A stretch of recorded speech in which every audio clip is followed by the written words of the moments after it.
Hello and welcome to another exciting episode of What's on Your Shelf. I'm your host Mulure Mayak, and today we're bringing you this amazing episode from the Kenya National Library Service, HQ at Maktaba Kuu in Upper Hill. And just to ask you again, have you visited the library? We'll get to know more about what's happening and what's available here in the course of this conversation. But today I have an amazing guest, a cultural strategist, and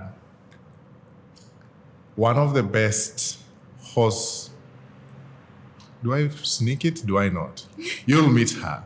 But today's conversation is so many things in one. And I hope her shelf and her books and her story will not only inspire you, but will allow you to think about the journey of life. Ladies and gentlemen, on What's on Your Shelf today, we have none other than Nandi Kegudi. Thank you so much, Mike. I'm so happy to be here. Yeah, I'm very excited for the conversation and the places we will travel, facilitated by the books and by your questions. All right. I'm very excited. So Nandi, I don't know if I did harm or I did well in your introduction, but to somebody who is meeting Nandi today, kindly introduce yourself and tell them who you are. Okay, who I am. I'm still figuring that out. But the titles that I bring into the public space are, yes, a cultural strategist and a horsewoman. And I call myself the African horsewoman. I feel it's very broad because it entails a lot of things. And cultural strategy, perhaps people don't know what that means. But it's being able to look into cultures on a micro scale, and be able to look at humans as the emotional beings that we are, and seeing how we interact with our environment and how to make our environments more productive, more harmonious and balanced. I love the people, I love the land, and I wish we wouldn't believe the hype that we are poor or that we're not blessed or that we're not wealthy. There's a reason why the world exploits Africa. You can become a lot of things. I would say the most important thing is a better human, and that's the bottom line. I study to become a better person, but not just a better person for the world, but also for horses and for the animals in the world. I believe in business as well. I love commerce. I love economy. I love entrepreneurial spirit. I think all of those things can live in harmony. It's good to have savings, but not saving what you're actually making. You're making your savings off of the residual income that you've actually saved.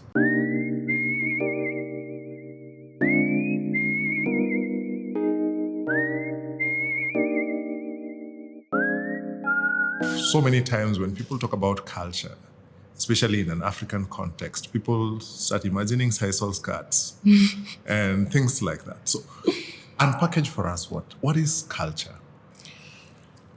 Culture, I believe, is the essence of what makes a people, right? And all of these factors that are constantly shifting the dynamics, but the essential foundational pillars that would say we are Africans, or we are Kenyans, or we are Nairobians, or I'm a Luya, or a Kikuyu, or a Luo. Yeah. So all of these different aspects that can focus on individually and are very important on an individual scale, but also what is it about the individual that contributes to the whole. So I want to find, where do you bridge it with emotion? Where do they meet? So I believe that societally we don't look at the fact, and especially since we left the village and we now live in high-rise apartments and suits and all of these things. Yeah. I think that Trevor Noah puts it very well in the sense that we've taken ourselves out of the village to move into a square box and to drive cars and then just to bring the village back to where we are. But instead of having it for free, we pay for it now. And that is disguised as progress. And so when I think of how Africa is now, taking on so much development and so much infrastructure and investment, as before we were considered the dark continent, and now all of a sudden we are the light of the world and everybody's focusing on Africa. The cultural strategy is to keep what inherently makes our culture so special intact. And when I say that, I truly believe the village is the most important part. Ubuntu is the most important component of that.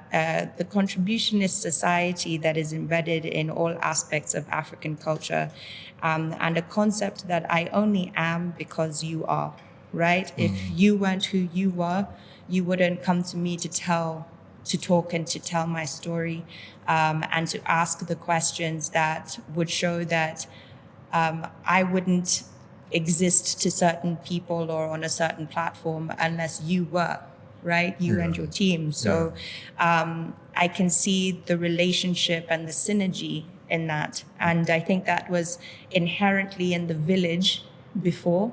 And when colonialism came in and progress tells us that we should become more individualistic and that we shouldn't care for one another and contribute to one another.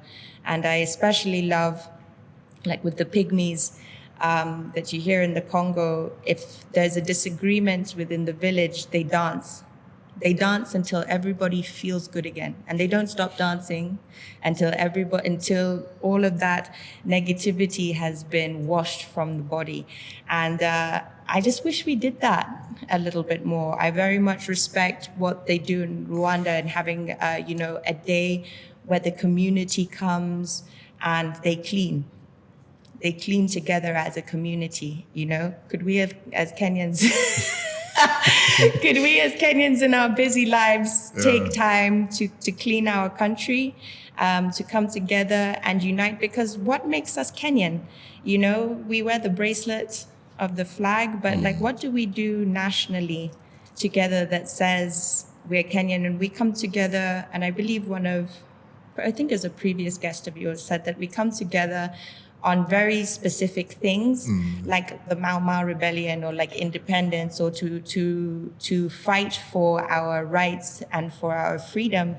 But what else do we do, And we are a big country, and we have, we're versatile. We have a lot of tribes, and we're very international. We're a hub for the UN. We're a very safe space for international people to come and travel to. We're so multifaceted and diverse.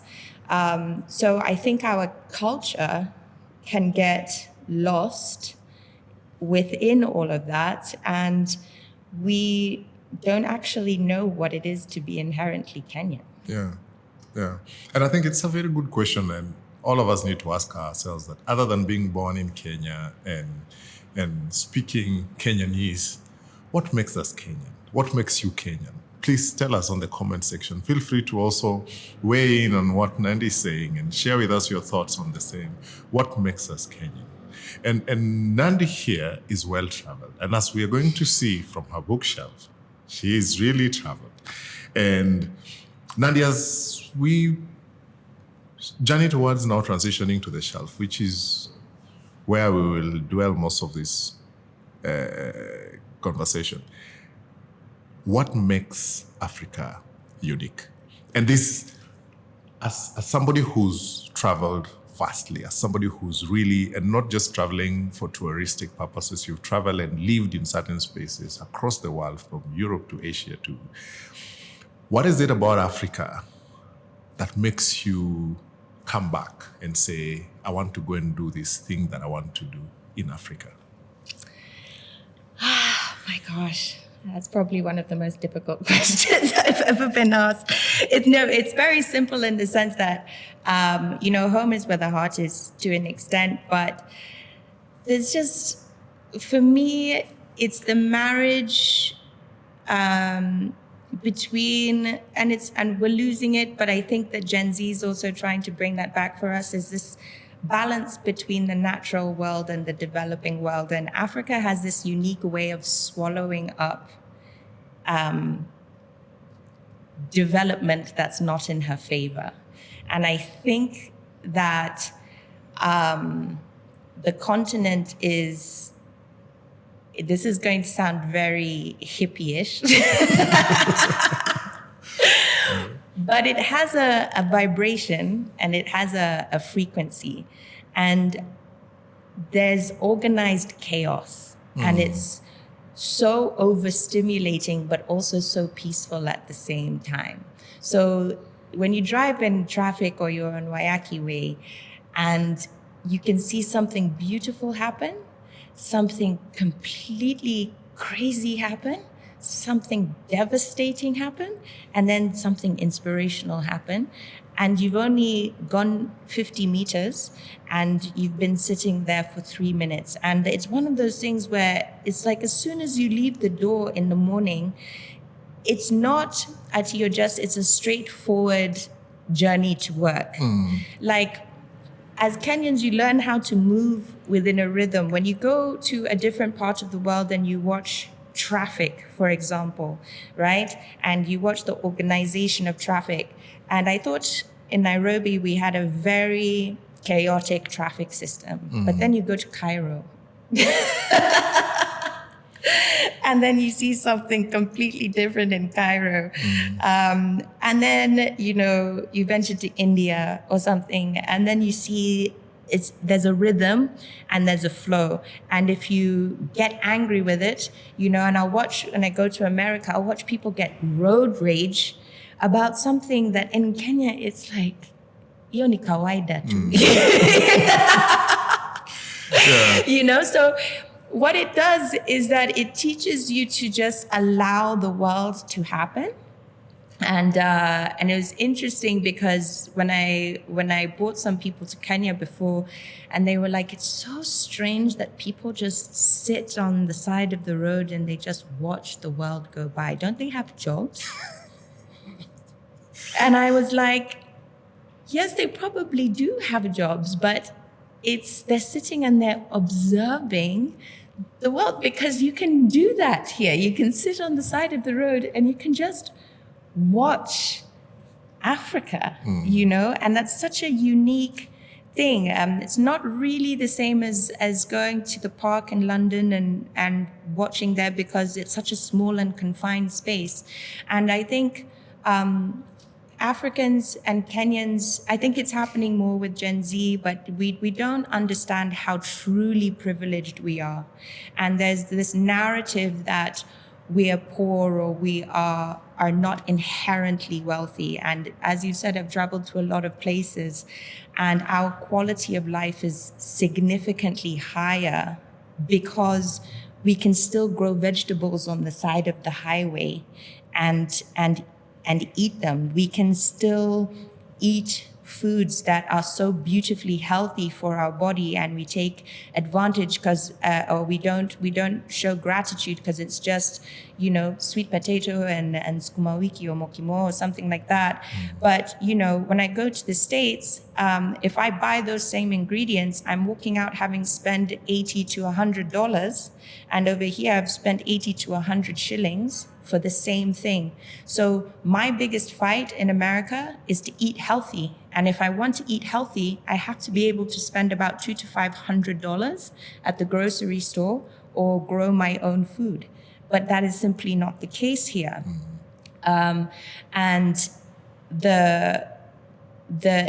this illusion that we have to fight or race to get to where the UK or where the West is at, it's exactly that. It's an illusion, because you go to those places and they're the energy is not there. It's energetically dead. And I think that's what brings me back to Africa every single time, is that I love the people, I love the land, and I wish we wouldn't believe the hype that we are poor or that we're not blessed or that we're not wealthy. There's a reason why the world exploits Africa. I just wish that we would understand the same reasons why. Wow. That's outstanding. Nandi, I want to transition to yourself. Ever since I met Nandi, this maybe 3 years ago, she brought a word to me, equestrian. It was the first time, honestly, I was hearing that word. And since then, I've flagged it. Anytime I meet somebody and I want to tell them, I have an equestrian friend, and they ask me, so what is equestrian? To Nandi, so I want to ask you the same question. What is equestrian? To somebody who is watching us today who's never heard what equestrian is. Open it up. What is equestrian? Well, to be an equestrian is to be a horse rider, to be someone who is in tune with the way of horses, I believe.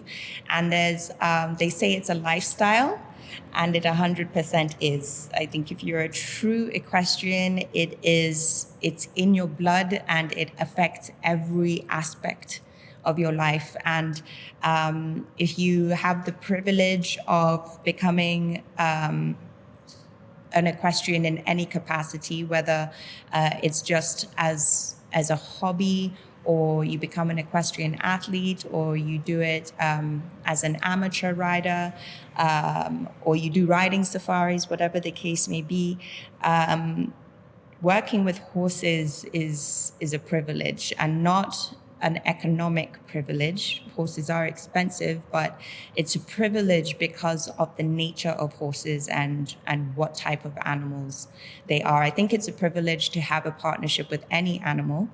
And, it says in many spiritual texts, it's also a mark of God on how you treat your animals and how you interact with them. It's why I would love to watch the Maasai. And I love to watch, the Calais with their cows, and even the people in Sudan or even in Uganda, the Bushmen of Botswana. It's a language that is essentially forgotten, but equestrian is simply a name that pertains specifically to horses. Okay. Yeah.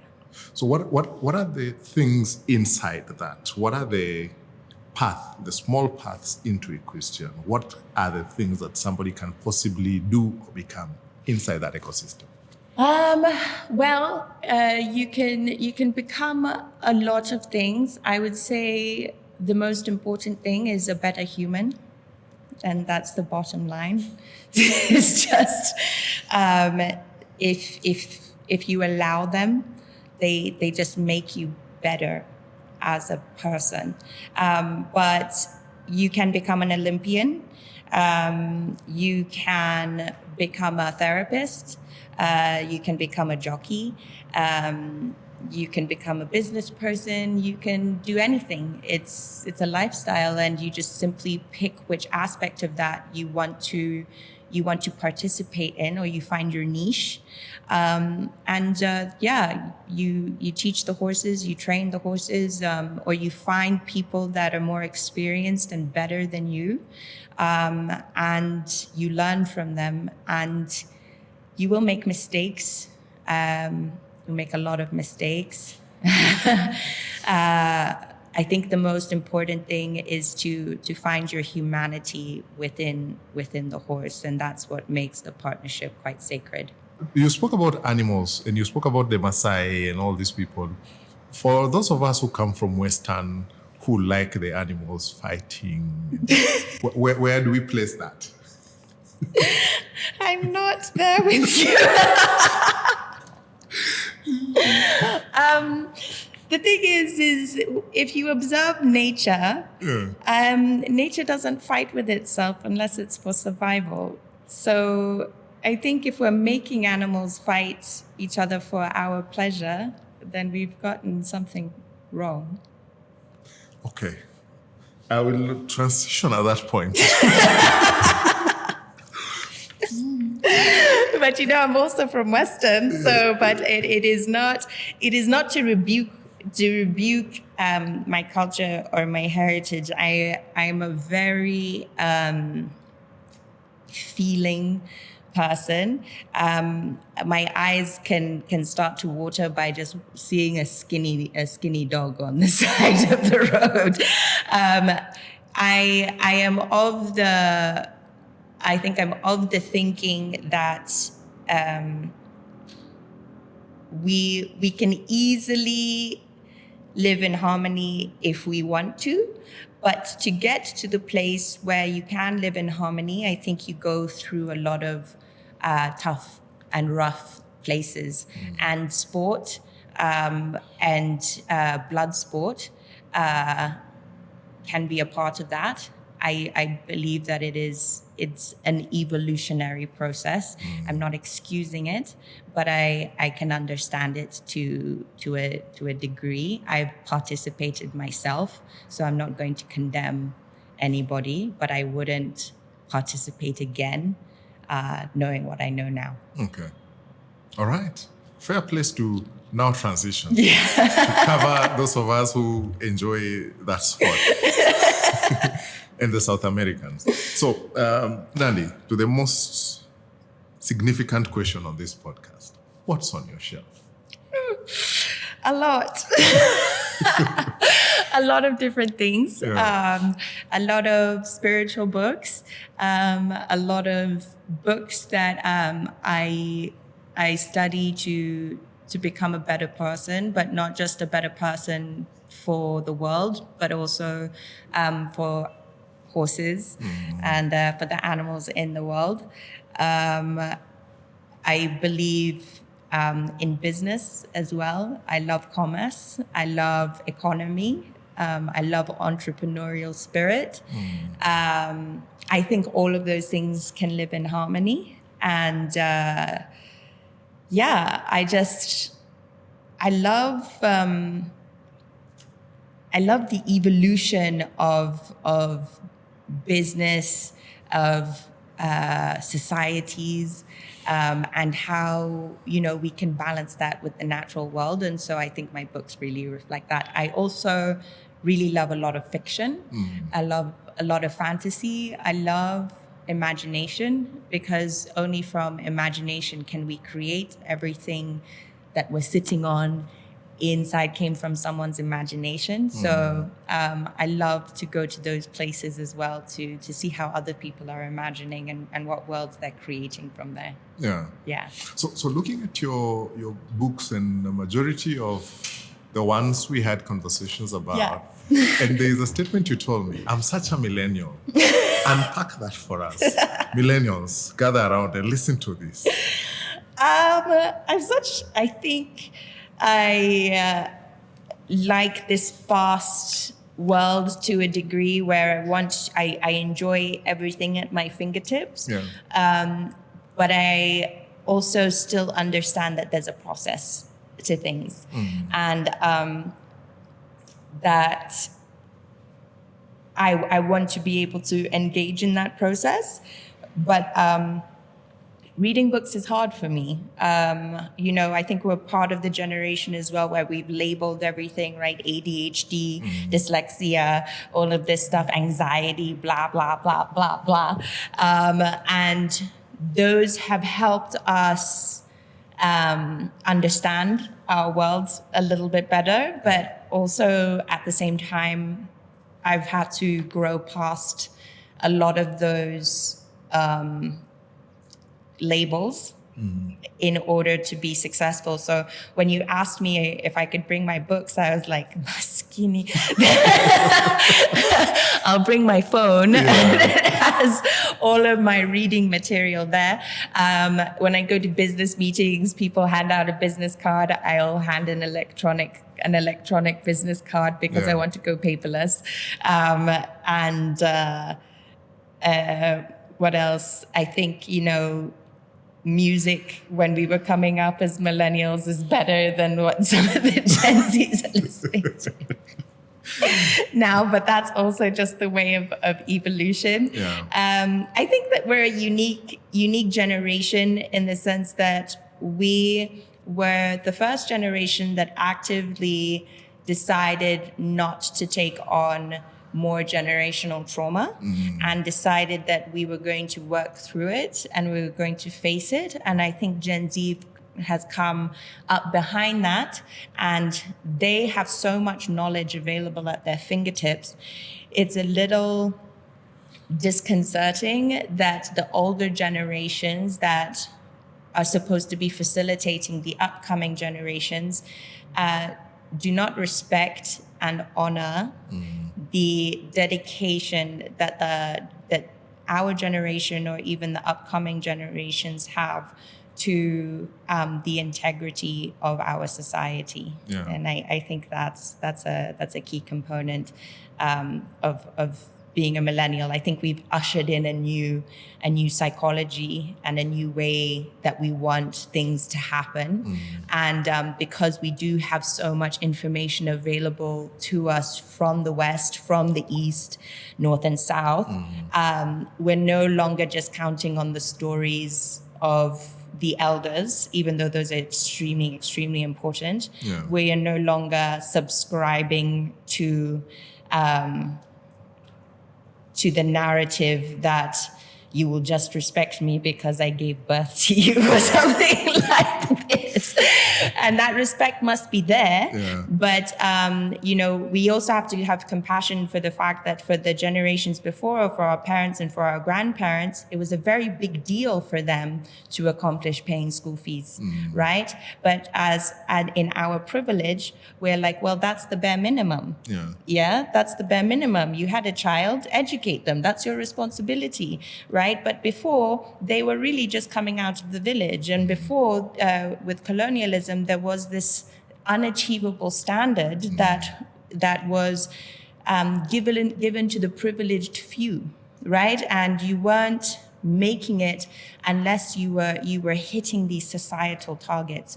And I think that as a millennial, we've said, well, now this is the bare minimum, right? But also enough, I'm not going to perpetuate this anymore, because I don't think that the generations that we follow had too much time to heal.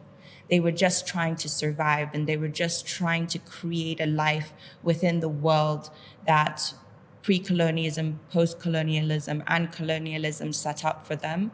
And we as the younger generations have to have compassion for that, but we can also draw a really healthy boundary and say, I see you, I love you, I respect you, but also I'm not going to take that pain, that guilt, or that shame, I'm not going to carry it and now pass it on to the next one. So I think that when our leaders are making claims that they demand respect, or they must have respect because of their position, we say, well, no, your position requires this. You will get the respect once you show me that you can fulfill the role, and not before. Wow. And I think you've put it so well in a way that most of the time we don't look at it from that perspective. But now, looking into your shelf, and when we spoke, and the majority of Nandi's books are, as she said, digital. Of the 10 books you listed, which one would you say talks to where you are at with life currently? Okay. That's a tough one. Yeah. There's two. Okay. We'll go with the two. There's two. I believe The Alchemist. Okay. Paulo Coelho, which has obviously influenced so many people around the world. But alchemy in this day and age is very, very important when we're being bombarded with so much information. It's important to be able to transmute information. Transmute. Yes. Right. and alchemize. So when they say, Jesus turned water into wine, it's the same thing in that we can take something that is seemingly plain and turn it into something that is seemingly of value. Now, there's a contradiction within that statement itself, because water is the most valuable commodity on the planet, right? Yeah. But at one point in Jesus' time, so wine was very important, and it was a status symbol, right? Now, if you could change wine into water, I think you'd be as popular as Jesus to a certain extent, because water is becoming expensive, and it's a basic human right which has been capitalized and monetized.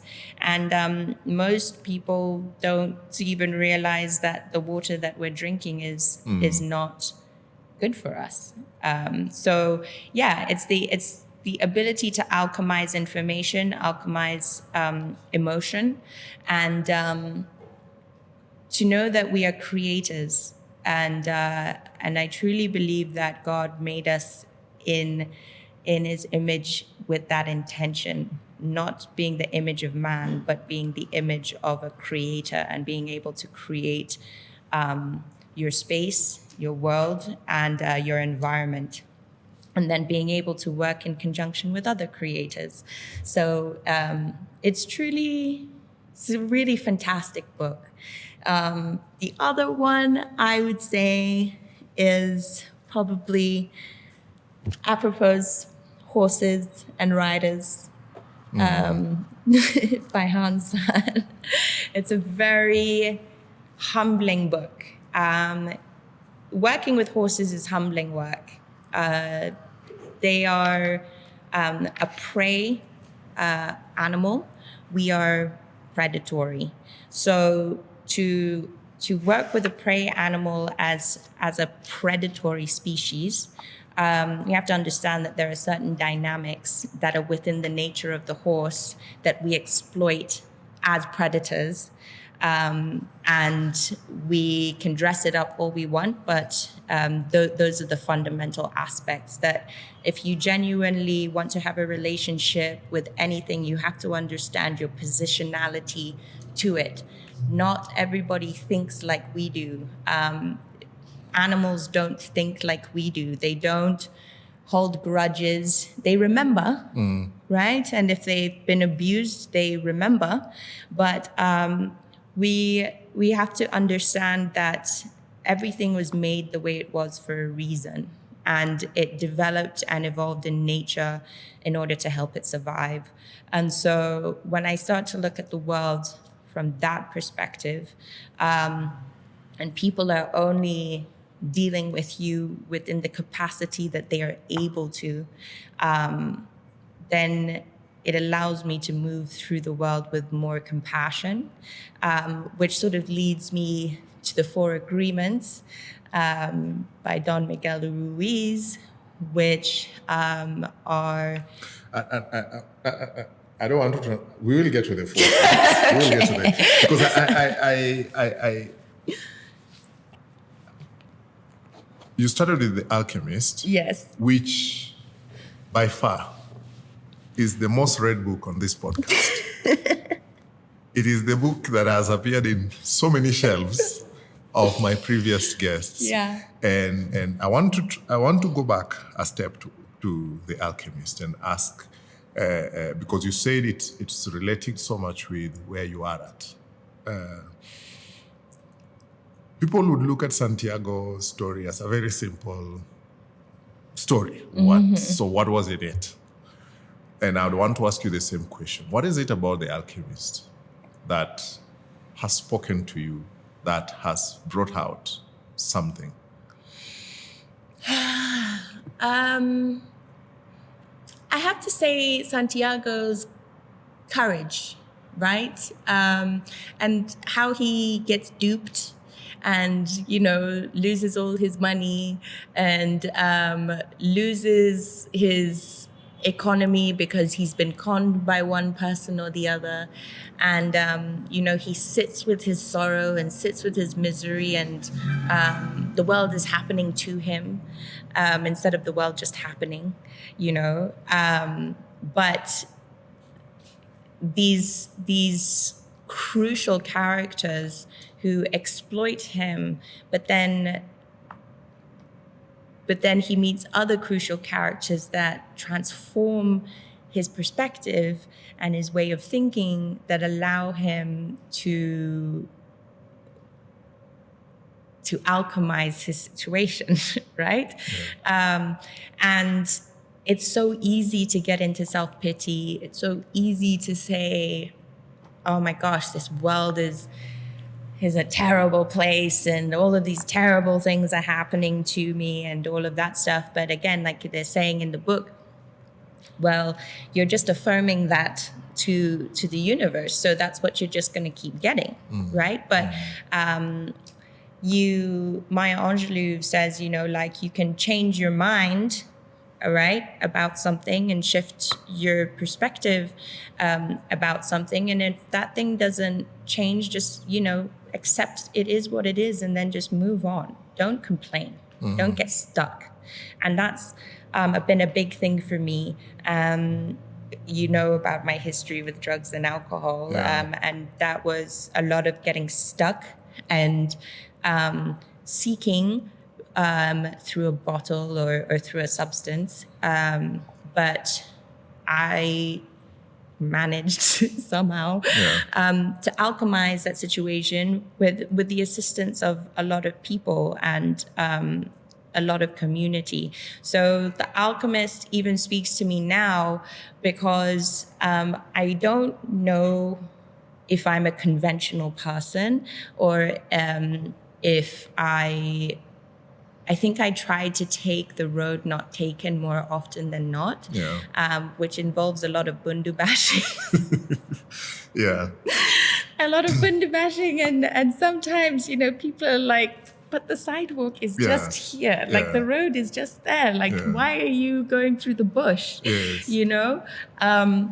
But sometimes I think that you have to walk through the darkness just to feel like you're living a life that you can be proud of, that nobody has written a script for you. And that's what's really interesting about Santiago, is that like at such a young age, he goes on such an epic adventure and meets this incredible person who to me still feels like this magical entity or being that didn't really exist, but he showed up just at that time that Santiago needed him. And when he was, going through his experience in the desert. And those for me are just metaphors for when you are, like in the Bible, going through those 40 days and 40 nights and going through the temptations and you want to submit to your darker thinking, and because it's easier. Yeah. It's easier to submit to that and to wallow in that. I'm not saying you shouldn't feel those feelings. You absolutely should.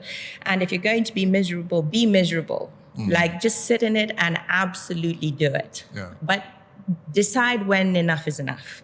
And then I'll give myself a little bit of an allocated time, but I've gotten really good at feeling when my body is just saying, I just don't want to do this today. Yeah. And if I don't have to do it, I won't. Yeah. I will sit in that and I will not let anybody make me feel guilty for sitting in it, But then when I wake up and when I get the energy and I will take it and I will run. But I don't try and push myself through the negativity to the point that I don't understand how the negative experience is truly benefiting me, because I'm surviving it, right? I'm allowing myself to go into the pit of despair, and then I'm choosing to come out of it. Yeah. And that is what the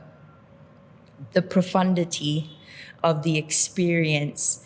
And that doesn't mean I actively seek out difficult experiences. And perhaps I did in the past. Yeah. And to have a more extreme story or something to tell. And I realized the other day I had made this statement when I was younger that when I died, I wanted to be exhausted, in the sense that I wanted to feel like I'd done everything and I'd experienced everything. And I just thought to myself, well, why would you do that to yourself? Because you're inviting in so much. But I think what I was trying to say was that I wanted to be proud of myself, of a life well lived. I didn't back away from a difficult emotion. I didn't back away from a certain challenge or a certain battle. I want to walk away from this life feeling like I won my jihad, my holy war, you know? And the biggest component of finding my peace, right, is to allow the world to happen around you without believing that it's happening to you. Yeah. You said something that I find most of the time undervalued in most of our conversations: perspective. I don't think we emphasize perspective a lot in the journey of life and how much influence it can have on the trajectory that somebody is on. But now when you're looking at your life, and guys, Nandi's story is on the internet. If we get into the details of the journey she's had to be here, this podcast will be 6 hours. And I want to allow you time to just Google her. It's all over the internet. People have written a lot about her. She's been through hell and back. And she's gone to the depths of what law looks like. And she's back. And Nandi, when you're talking about perspective, it is easy for somebody to tell you, change your perspective.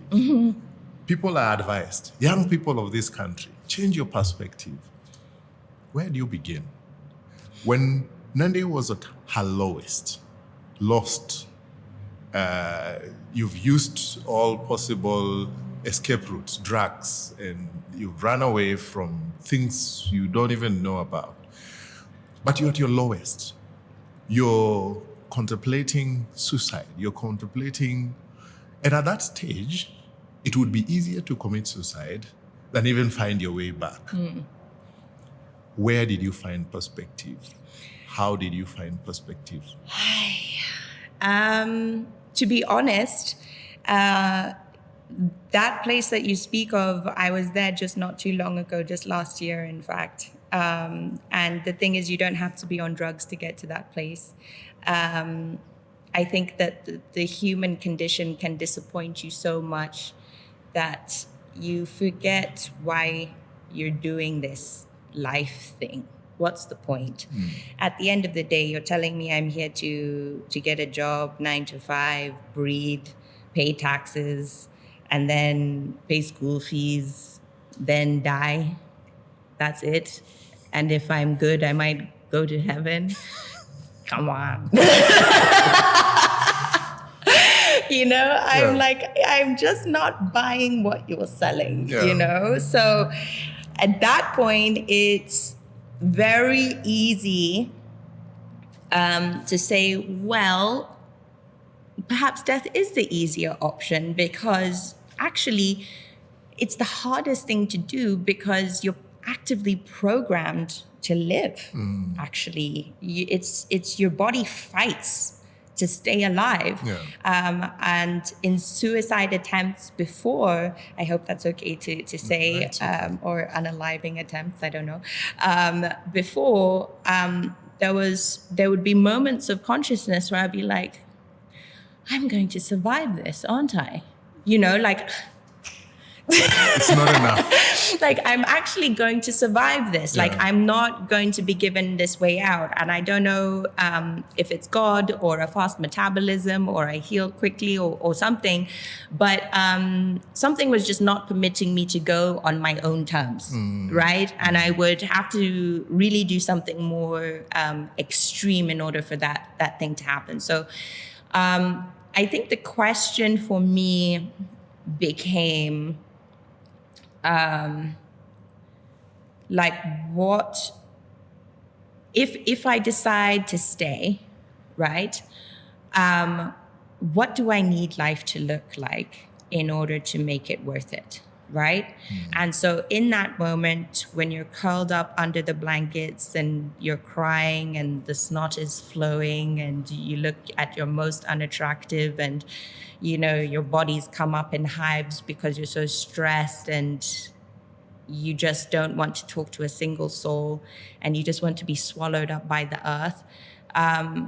You in that moment can decide to change your mind. That's a really hard thing to do. And I don't think that people give enough credit to the people who have suffered through depression or have had suicidal thoughts or anything like that. Because instead of not touching the subject, like, let's go into the subject. Let's have a conversation. Like, have you thought about how you're going to do it, right? Because for me, if I think about, oh, you know, maybe I should jump off a building, but halfway down, what if I'm like, oh, snap? You know? And so I think to myself, well, if I'm going to be halfway down and think, oh, snap, then I truly don't want that thing to happen. What I really want to happen is I want to be seen and I want to be heard and I want my pain to have meaning or to have purpose. I want to be recognized as this person that is simply in pain. And so once I understand that that's what I want, is the recognition, I can decide to go get help, but I've also done enough internal work that I know how to give that recognition to myself or phone a friend, right? And for me, my friends were extremely, extremely helpful. And the last person that got me out of that situation, funnily enough, was in a mental hospital. But I called them and they called me every hour, on the hour. And they talked me through things. And, you know, sometimes they'd get irritated with me and they'd just say, get it together, woman, you know, like, just stop. Like, just, like, I love you, but gosh, yes. You know, you know, it's not the answer. It's not the answer. And, you know, then because I'm an overthinker, right, I think about what's coming after that. Right? So it's like, am I going to go into limbo? Am I going to go into nothingness? Am I just going to get recycled and karma's going to spit me out through another womb again, just to come through this entire process all over again? And if that's the case, I really don't want it because I'm just too lazy for all of that. So if I just need to finish this life and get it done and do it right, then okay. Let me go. All right. Let me just figure it out. And that friend said to me, give me a week. Just give me a week. And if you have absolutely nothing to live for by the end of the week, then we can revisit the conversation. But if you give me this week, he's like, I want you to go on a date. I want you to go on a date with somebody. Then he's like, I want you to go and just sit with the horses. Don't ride them. Don't do anything with them. Just go sit with them. And, you know, I took on a lot of Madarao, you know, because I didn't want to do any of these things. But at the end of the day, I still had to get up and go to work, you know. So while I was there, I did find a little bit of time to sit with the horses when I wasn't working with them and just, you know, sit in the stable while I was crying and processing a lot of my feelings.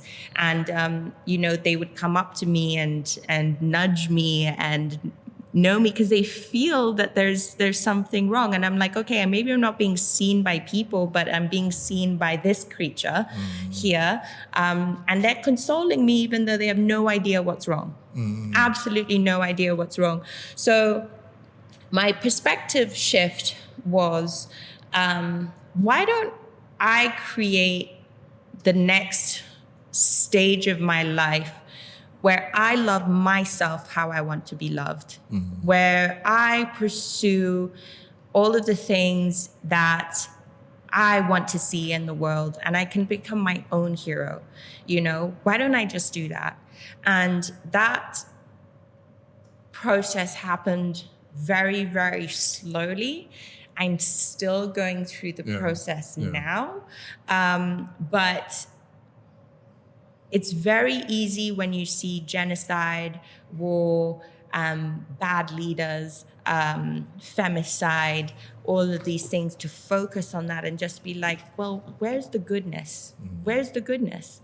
But there's very small beacons of light in a lot of darkness, and to actively choose to participate in those beacons of light is so much harder than participating in the darkness. But if I want to live a life that I'm proud of and that actually has substance to me, then that's the only place that's going to give me any sort of real fulfillment, is just doing my best to be a light in the world. And to spread that, and to spread light for other people. And perhaps through my experience, and maybe this has been my life path, or maybe that's what God's chosen for me, or whatever the case may be, or whatever power it is that you pray to, but is just to spread light in dark places. And so the perspective, it starts with you. Nobody else can create that for you. And seeking, you have to constantly be seeking, constantly be learning, do so much inner work that death really does feel like the easy way out, and you're just not going to subscribe to it because you're just not that basic. You left the US Army, you're lost somewhere, you're doing drugs.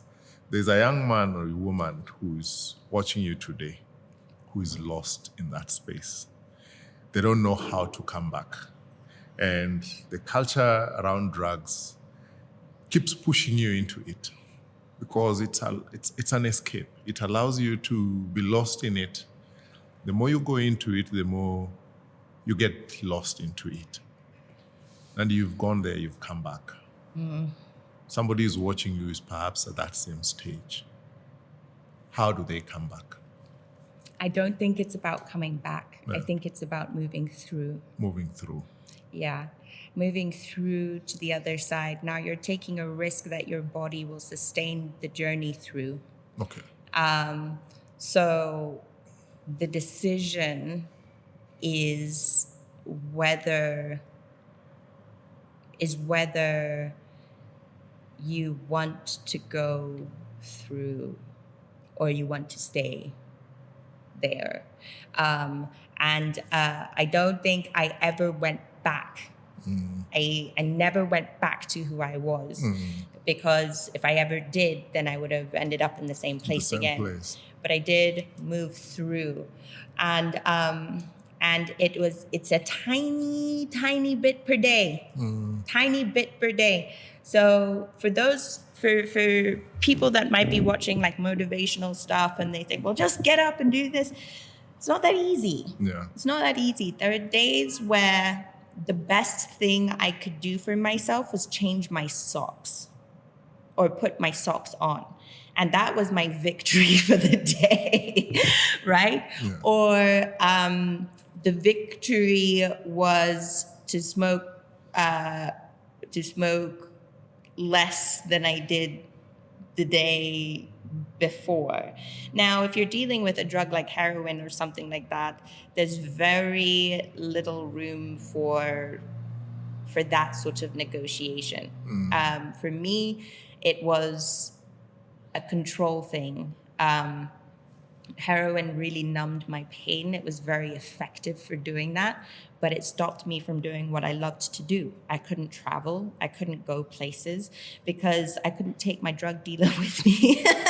And if I did, we would get stopped at the airport, and then we would get arrested and go to federal prison. So it didn't make sense. So I had to decide which was more important, and how long I could keep sustaining circling around the drain in that way.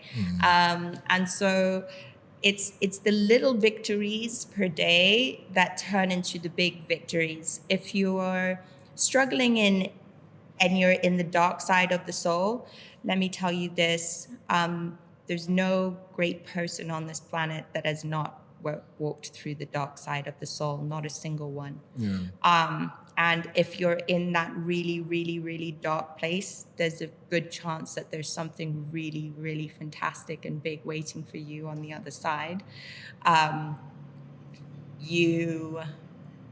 If you haven't died yet, and you're not going to die, and you've tried a few times and it's just not been successful, then maybe just accept the fact that it's not your time, and maybe invest as much energy into bringing light in the world as you do into bringing darkness to yourself.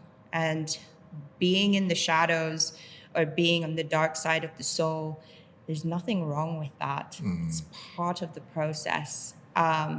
It's what allows there to be compassion. It's what allows there to be empathy. It's what allows the goodness to come through this world. And there's a really profound quote, and I'm not going to get it correct, but there's something about, you have no idea what a person who's genuinely soft and genuinely kind and genuinely empathetic, you've no idea the darkness they've walked through to get to that point, because that doesn't happen naturally. That's an active choice. Yeah. So if you're at that point where you're at the bottom of the barrel, right? Just dig a hole through the barrel and come out the other side. Yeah. And then surround yourself around the people that allow you to go through the process without punishing you. Yeah. There's no point staying around, and even family members can be the most difficult sometimes, especially if they are operating from places of unhealed trauma or feelings of helplessness. You have to understand that they too are only human, and they probably have not gone to the dark side of the soul in the way that they needed to in order to see you, or perhaps they're just at their limitation. But you are an unlimited being, like you truly are. Yeah. You hold more information in one cell than your iPhone with terabytes of information. Like, you hold more of that in one cell. You know what I mean? And you stretch your cells out and it wraps around the world 3 times, and that's in every single human being. You know, like, you're amazing. Like, you're an incredible, incredible creation. And I'm sorry that nobody has shown you that, you know? And I'm sorry that you've gotten like really to a place, and I'm going to get emotional, where it's that you don't believe that, because at the very foundation and basic of your biology, you are just simply a miracle. And so believe that. I believe it. And I don't believe that anybody isn't, or anybody doesn't have the ability to create miracles or exact miracles in this world. But you have to see yourself as worth the breath that your body is involuntarily or voluntarily taking. You're not controlling that. Your body is just doing that for you. And you are a spiritual being having a human experience, and it is tough. This is a tough gangster ass plane. Yeah. And if you make it through, nobody can tell you nothing. So if you decide not to that person that you're saying, and to that person that's at that place, If you decide not to continue, I love you and I hear you, and that's okay. But I wish you would. I wish you would, and find me, find other people that think you are a miracle and don't punish you for exploring the places that most people don't dare to go. And that takes a lot of courage, and it takes even more to move through that. So you're already halfway there. Just keep going. Yeah, guys, I think that topic we can go with on and on and on, because this lady has done so much, and I don't think we can even have enough time to go through the journey she's had to where she is today. And she's going to be currently she's the front runner to representing Kenya at the Olympics. And I'm not saying this out of excitement because she's here, but the amount of work she's done. Check out her social media pages. We shall share with her at the tail end of this podcast, where you can see what she's been doing. And today we're having this conversation as the Kenya National Library Service, Maktaba Kuu, building in Upper Hill. And I want to urge you to check it out. Check out knls.ac.ke. There is a wide range of services that are offered in this space, and it's 20 shillings. Even airtime. I don't think there is airtime for 20 shillings anymore today. Like it's an amazing space. It's a very good place to come and explore and read. They have an amazing kids section.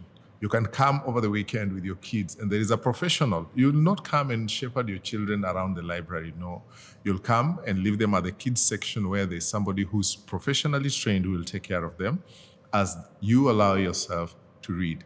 And if you think that the books at the library are just syllabus and Pythagoras theorem to pass exams, no. There is a lot of material at the Kenya National Library Service that you need to explore, to just not only expand your mind, but to just see what exists out there. One of the places today I interacted with was the religion section. There's a whole section on religion. And there's a book I picked about Noah that I want to explore. I've always wanted to understand what was going on through Noah's mind as he was building the ark. I want to know what was going on. But feel free, check it out. But there are 3 different locations. We have KNLS at the Maktaba Kuu here in Upper Hill. There's KNLS Buruburu, which is the other branch. And the other branch is in Nakuru.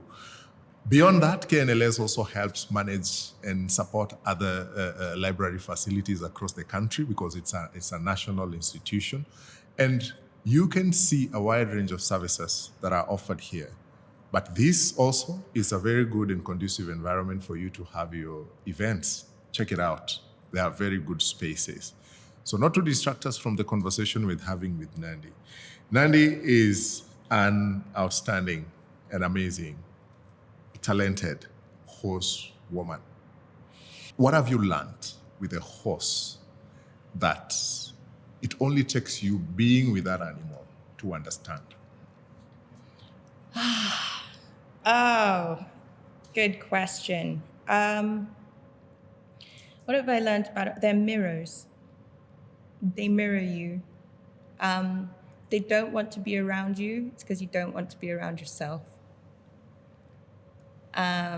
If they're scared of you, then there's something that you need to look at in yourself.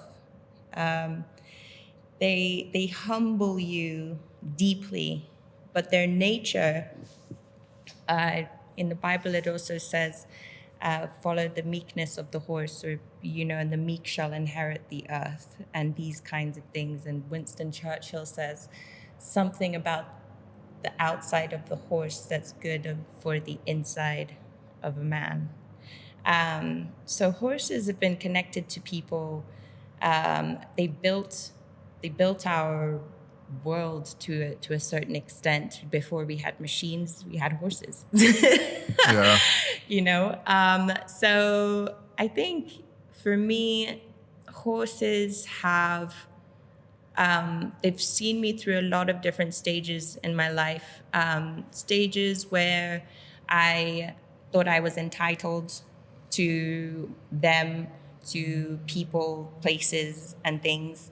I've treated them badly. I'm not proud of that. But I was also treating myself badly at the time. I think that we control horses or the natural world as if they're not gifts that are supposed to help us become, you know? And from apropos horses and riders, they're very humble lessons, quiet lessons within the fundamentals of riding and making good horses. I have like a little note here of one of the things. So bad riding will make any horse look ordinary, right? So people think that because they can sit on a horse, that they can ride a horse. It's not true. The horse will, some of them will let you ride them badly, some of them will not, right? But either way, you will not bring the best out of that animal, right? And it speaks to discipline, patience, setting realistic targets, not just for yourself, but for the horse as well. Understanding when you're dealing with a young horse, you're not dealing with an older horse. You have to allow your training and what you're asking of the horse to match its psychology and where it's at. You're not going to ask a child to drive a car because you'll probably die. So we ask a lot of 2-year-old horses at the race course, right? Do I think that it's appropriate to race them consistently at that age? No. Their bones and their muscles are still forming. Their brains are still forming.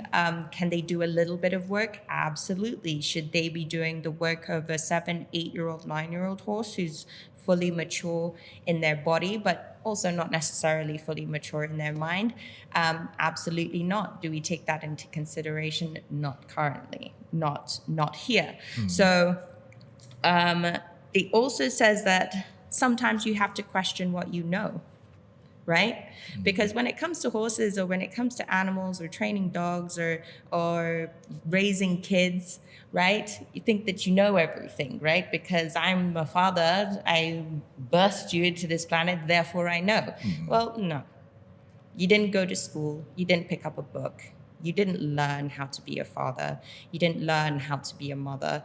Usually, again, go back to the village, you were taught, right? You were taught how to be a mother. You were taught how to raise a child.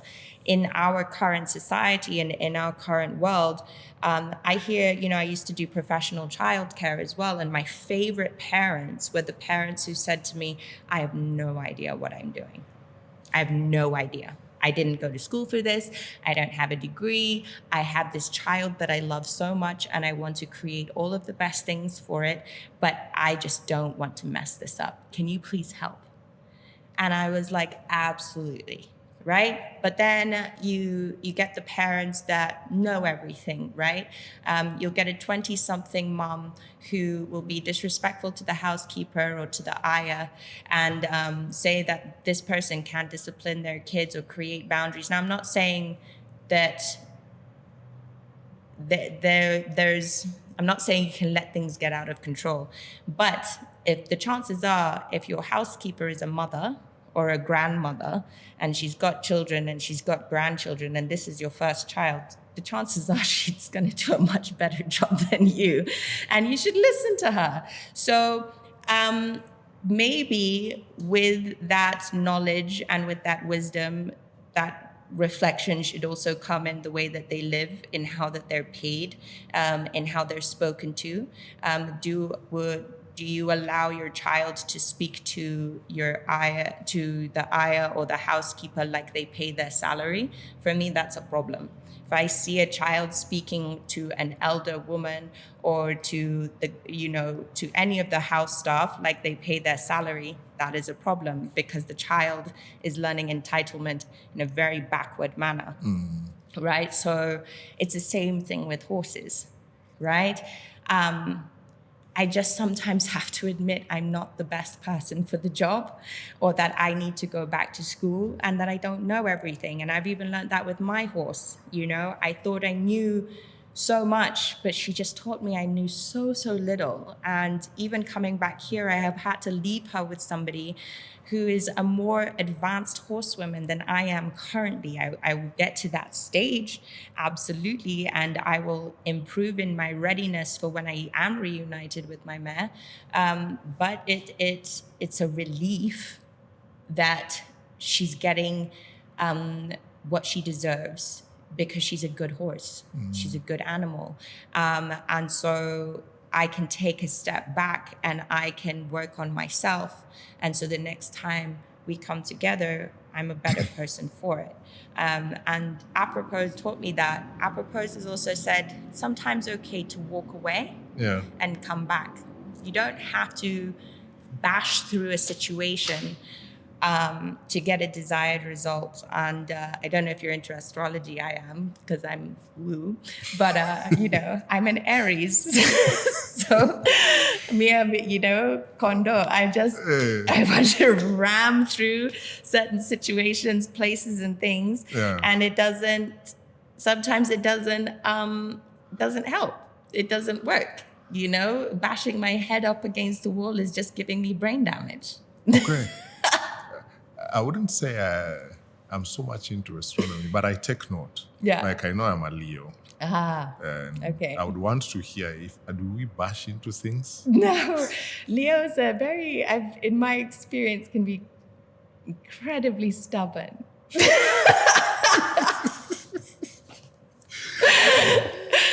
Not so much bashing into things, but they could just draw a really hard line in the sand and then they just won't budge from that line. And it could be very, very positive, but sometimes maybe in a relationship or in a familial dynamic, it could be very difficult, because once that stance is taken, that's it. I'm a jump. They're not going anywhere else. And but also Leos are very exciting people, creative, lots of energy. They are a fire sign as well, like an Aries, so we get on. And it's one of those things where sometimes I'll be arguing with someone and then they'll tell me, oh, but I'm a Libra. And then I'll say, okay, Hapa, I'm not winning this actually, because this person from the get-go appreciates balance more than I do. I'm happy to cause chaos and then find my way through the chaos, through the organized chaos. But some people are not like that, and that can be hostile energy for that person. And so when I know that about a person, I'll interact with them differently. Now, does every single person fit the mold? No, not necessarily, but it gives a framework to work with sometimes. Yeah, I want to take you slightly back. In that healing journey, that guy sent you, in that week that you're giving him, you're supposed to spend time with the horses, not riding, just hang around and just see what happens. Did you? Yeah.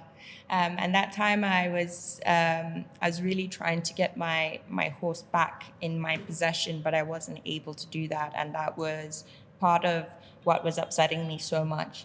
And there was a horse at the barn that I was at, the stables that I was at, that looked so much like her, so much like her. And here I go, getting emotional. And it was like, she became my horse in that moment. Her name was Bella, and she's a Lusitano, which is a breed from Portugal. And they're historically famous sort of war horses, really good farm horses as well. But this mare just had a ton of personality. She was one of the most difficult horses I've ever ridden in my life. Absolutely everywhere, right? She was like 13 going on 30, like, you know, she didn't have the confirmation or the fitness to do certain things, but she had already decided she was at the Olympic Games. So she was a very difficult horse to ride because you wanted to be ridden a very, very specific way. And if she didn't like you, then she just didn't work for you. Very, very simple. And you couldn't force her. And you could work her for approximately 20 minutes a day. And all of that happened within those 20 minutes. It was a lot of fun. But my goodness, she was such a diva as well. Like, she used to hustle me for carrots and for apples, and, you know, I better not come to her stable empty-handed, you know. So it put me in service to her needs. And because though I could sit in her stable and cry and have a meltdown, and she would come and say hello and everything like that, it didn't take away from her day. It didn't take away from the fact she needed to be fed. It didn't take away from the fact that she wanted what she wanted. And so that pulled me out of myself. And that's the great thing about horses and animals, is you can't just decide not to feed them because you're having a bad day, right? Because they don't understand. Why am I not being fed today? Oh, I'm having a bad day. Like, what? Like, they don't have a bad day and decide not to eat. So it brings a level of humility and a level of continuity to the day. If I didn't have the farm animals or that responsibility, I wouldn't have been able to pull myself out. And even though those things were readily available to me, I didn't see that. And it took my friend having that conversation with me for me to see that I had these blessings already around me, but I didn't have the bandwidth and capacity to see that. And I think a lot of the time we don't see that. We have blessings and little things around us. Oh, my life's so difficult, blah, blah, blah, blah, blah. Okay, but like, some people say when you're healthy you have a million problems. When you lose your health you have one. Right? Yeah. So as long as you've got the air breathing and as long as you've got air actually and you've got energy, then really the rest is there. I've been homeless. I begged for food before, but I wouldn't have been able to beg for food if I didn't have air in my lungs. Am I too proud to beg for food when I'm hungry? No. Right? But if I'm not hungry or I'm accustomed to a certain life, I'll say I could never do that. Yeah. Right? Yeah. Or someone will say, oh, I could never enter into a country illegally. Well, I'm sure given the right circumstances, you could, and you would, and you wouldn't care about invisible lines that you can't see on the ground. Yeah. But Nandi, as I transition to the next one, on horses still, during that time, when you're hanging out with this horse, what would you say, what is that lesson you say that horse taught you that has lived by you to date?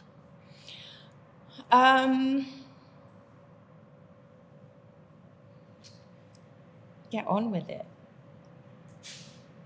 Get on with it. They're constantly living in the present moment. And when you get into the present moment, it's very little that actually bothers you. If you are feeling super depressed and you just become present by breathing and you just focus solely on your breath and not the disease of thinking, then you can move forward. And that's what she taught me, kind of thing, was that I just had to keep going. and getting out of bed and going to her and feeding her and sitting with her. And once I'd done everything for her, the sitting in the stable was for me. That was just for me, and yeah, I would get frustrated that she doesn't have hands, right? Because I'm there hugging her and I'm crying on her and she doesn't have hands to hug me back, but she can hug me back with her neck, and she knows that I need that in that moment. But then sometimes she's like, just go away. Right?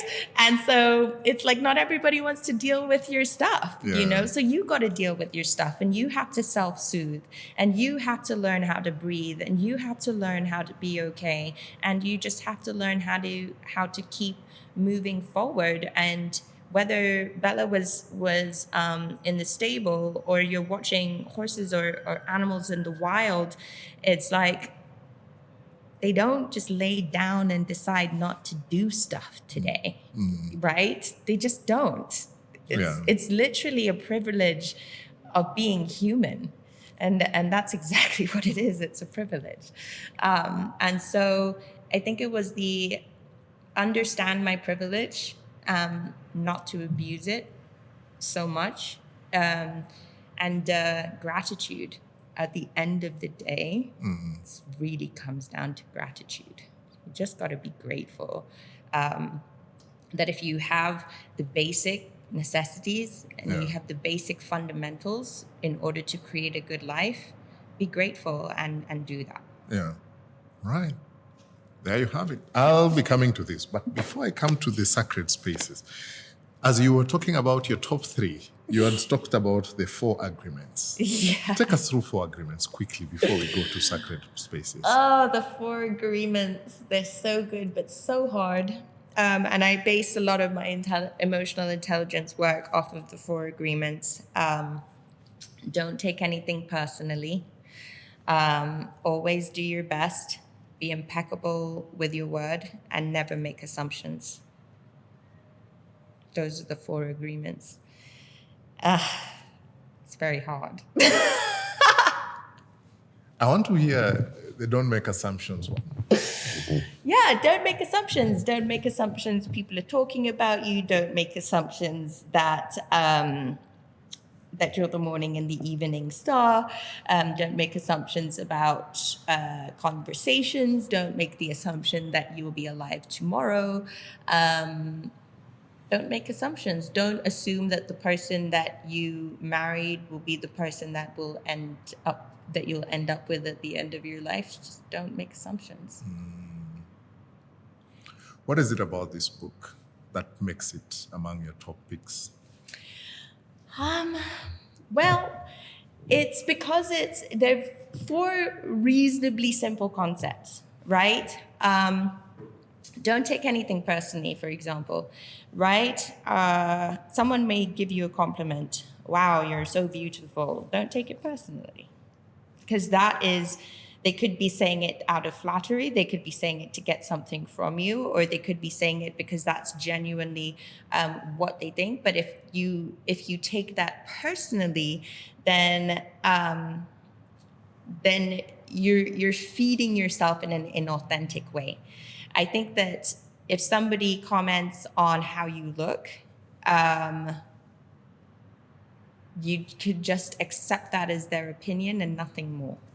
So someone can say something negative, and I can also choose to take that personally, because maybe that's something that I actually believe about myself, right?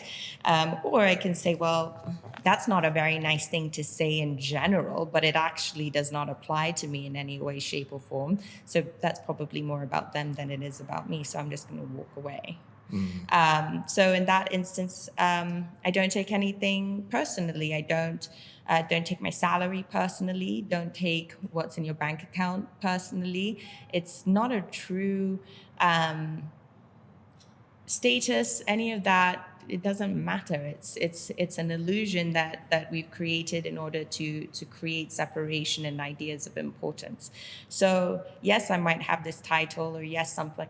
And even though you say wonderful and beautiful things about me, I try not to take any of them personally, because if I might get lulled into this false sense of security that I'm done. Like people are recognizing, or someone's seeing this bit of me, or whatever. But it's a very small aspect of the whole. So yeah, I try not to take it personally. But what you say, it feels good, and I can take that good feeling, and I can say and perpetuate that good feeling by saying more good things. But take the good feeling, but don't take on the belief system coming from anybody else. You have to love yourself first. And I think that's such a cliche and cheesy thing to say. I recently have started doing the exercise where I get up in the morning and I tell myself I love myself in the mirror every day, not because I'm self-obsessed, but because I don't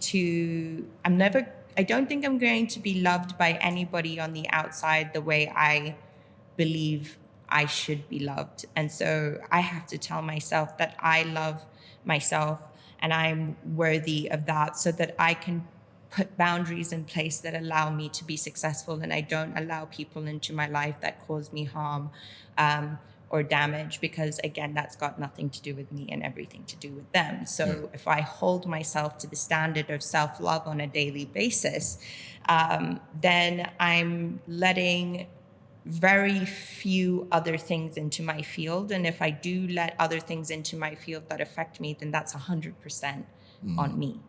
And so I have the gift of responsibility and accountability in that way. And then I have to always do my best. Today we have Nandi Kigode, a cultural strategist and a horsewoman. And her life has been well documented. And please find her on the social media and see what she's been up to. But what are you thinking about this whole conversation? Do you really think that as a human being, it is easier to not take it personally?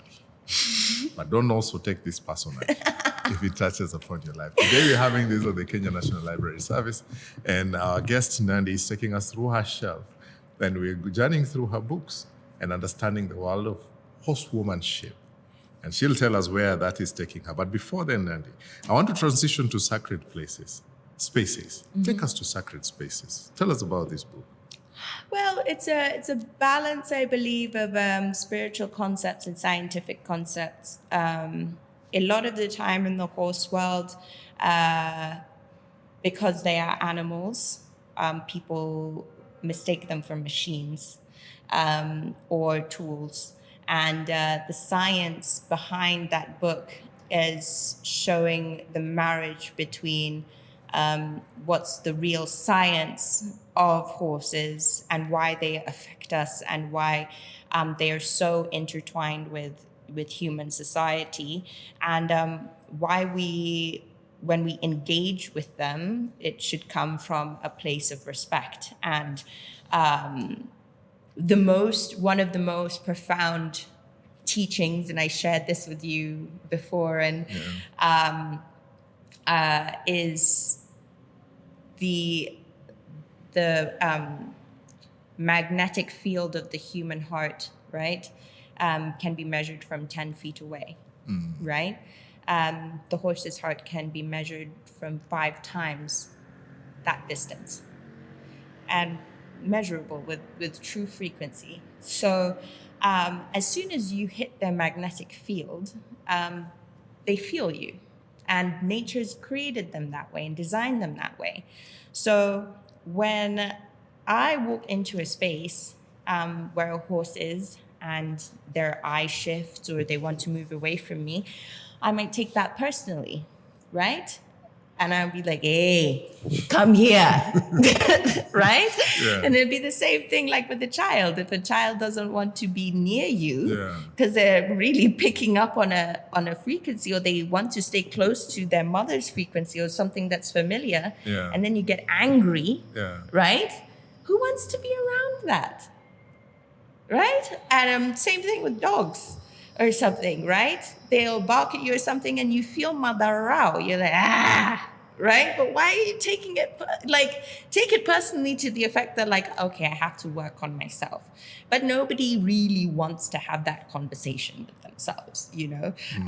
So the sacred spaces and sacred spaces and places, it's not just physical, but it's what we're putting out in energetic frequency that determines how our environment is interacting with us on a regular basis. And horses are designed to not show pain and not show discomfort. They're flight animals. So they don't want to be around something. They will fly away from it, right? If they can't escape it, they will internalize and shut down and shut down and shut down, which a lot of people do as well, right? And so the discipline comes in having enough awareness to understand when your environment is responding in a hostile way to you. And then you have to have enough humility to decide to respond to that in a manner that's going to improve that environment. And if you don't have the humility, you will make the environment worse. But those are also certain mirrors that are not super available in society on the day to day. So yeah. You've I can see you've marked certain pages. Yes. And I would want to hear maybe one or two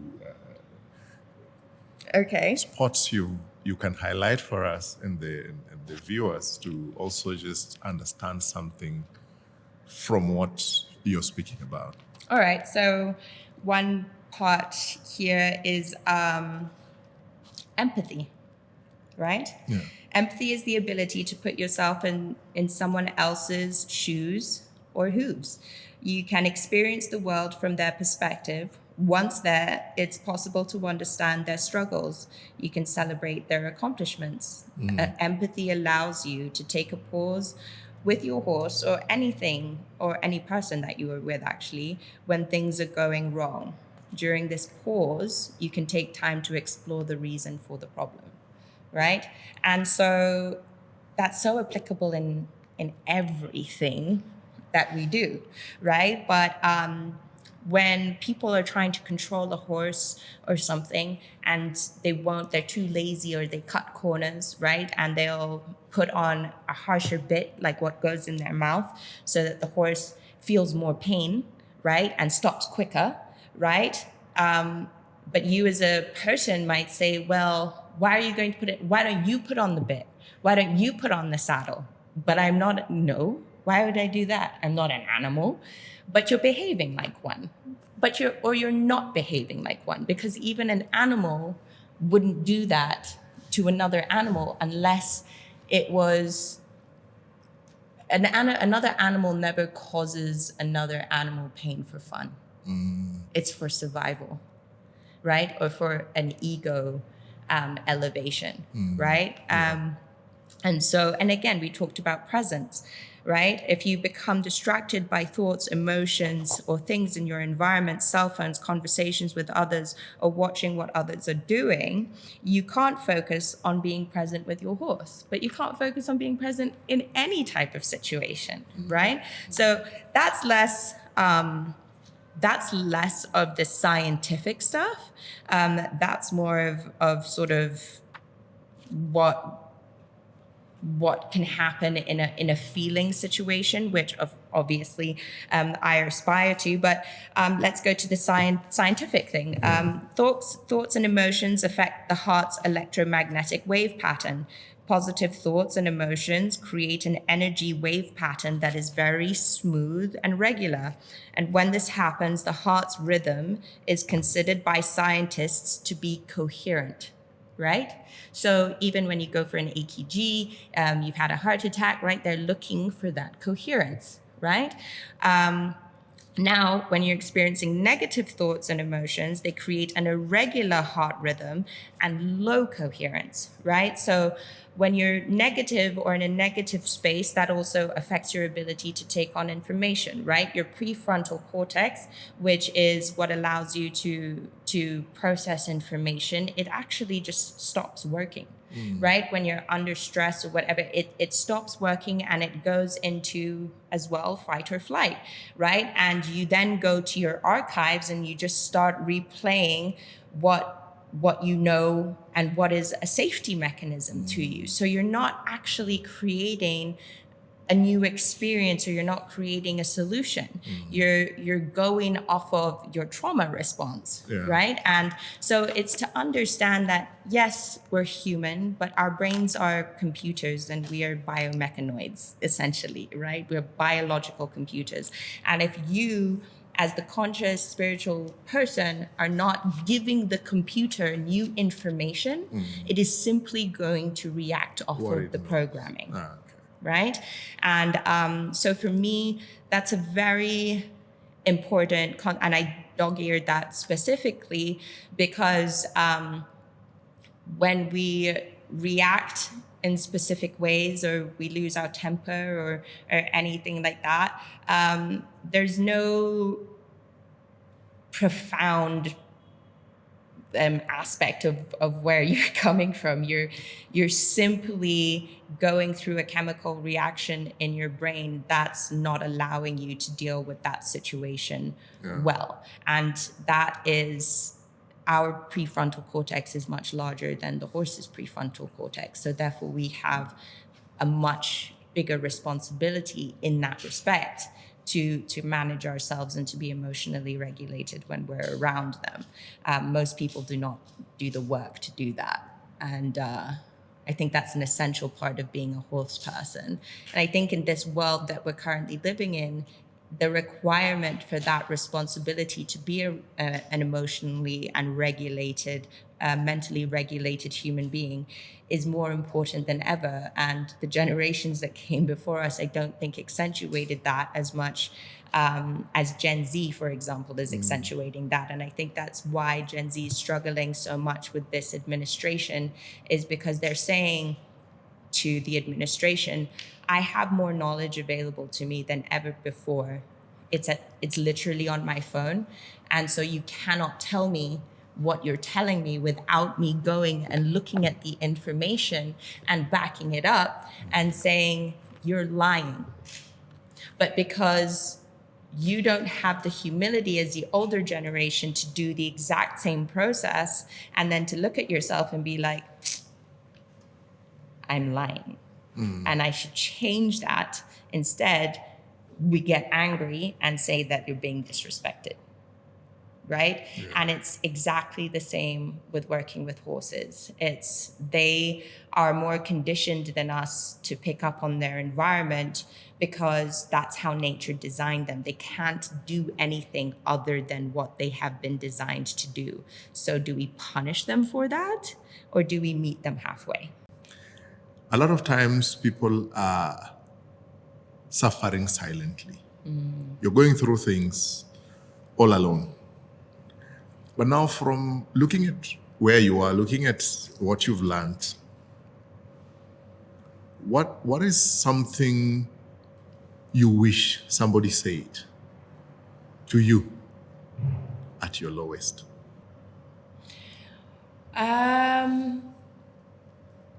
To be honest, I think the one time where I was at my lowest and I didn't have anybody to say anything to me, was that I mattered, and I was worth the life I was living. I just didn't feel worthy. Now that validation's coming from outside, right? But I think in that moment, you need somebody else to see you, and in the most basic way. is that you do deserve to breathe life. And it's just you deserve to be here. And I think that I would really appreciated hearing that. But I will also say sometimes you won't even hear that. I think you have to want to be pulled out. Yeah. But you, as the person who is giving the emotional support, you just keep showing up. Yeah. And that's, sometimes you don't even have to say anything. You just have to keep showing up. Yeah. And when I was, like doing work in Cuba and stuff, one of the guys said to me, even if you don't have money to give or anything like that, just keep showing up. Every single time, show up. And that's the most important thing that you can do is, and sometimes I think especially for men, it's very difficult for them to show up emotionally. They can show up physically. Physically, yeah. Yeah. And they don't have to elbow their way around the room, fix a door or something, fix something. But, and we might be like, why is he here? What is he doing? Why is he leave the door alone? Yeah. But you're getting me out of myself in that process and you're showing up, and I think that that's so important, is to show up. And even if you love someone desperately and you're so afraid that they're not going to make it or they're going to make a really dangerous decision for their lives, it's not up to you to scream and yell at them or try and control the narrative. You need to show up, and you show up how they need you to show up, not how you think you ought to show up. And sometimes you just need to ask, what can I do for you today? How can I show up for you today? And they might say, I don't know. Go away. And you might say, okay. And then you come back 15 minutes later and just say, there's some tea outside your door if you want it. And then walk away.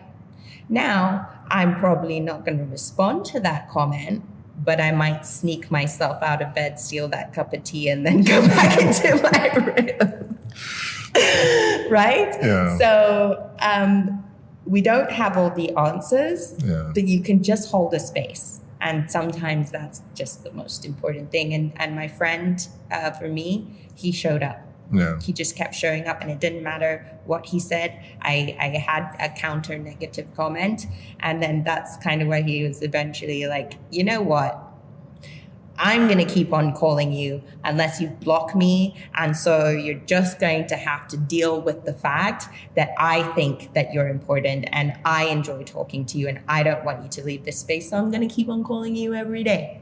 And I might call you every hour if I feel like I need to. And you might not pick up the phone, but you'll dang well see that I'm calling. And then you can't say that nobody cares. Wow.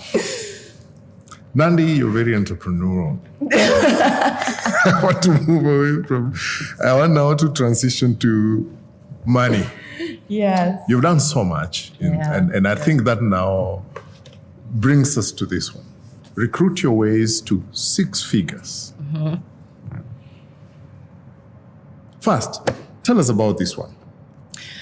I've always been attracted to network marketing, and I believe it's because I'm a people person, and I think also because I'm African, and I just like to have a village around me. Now, that being said, there's a certain discipline that comes with network marketing and network business that I don't think I've mastered yet.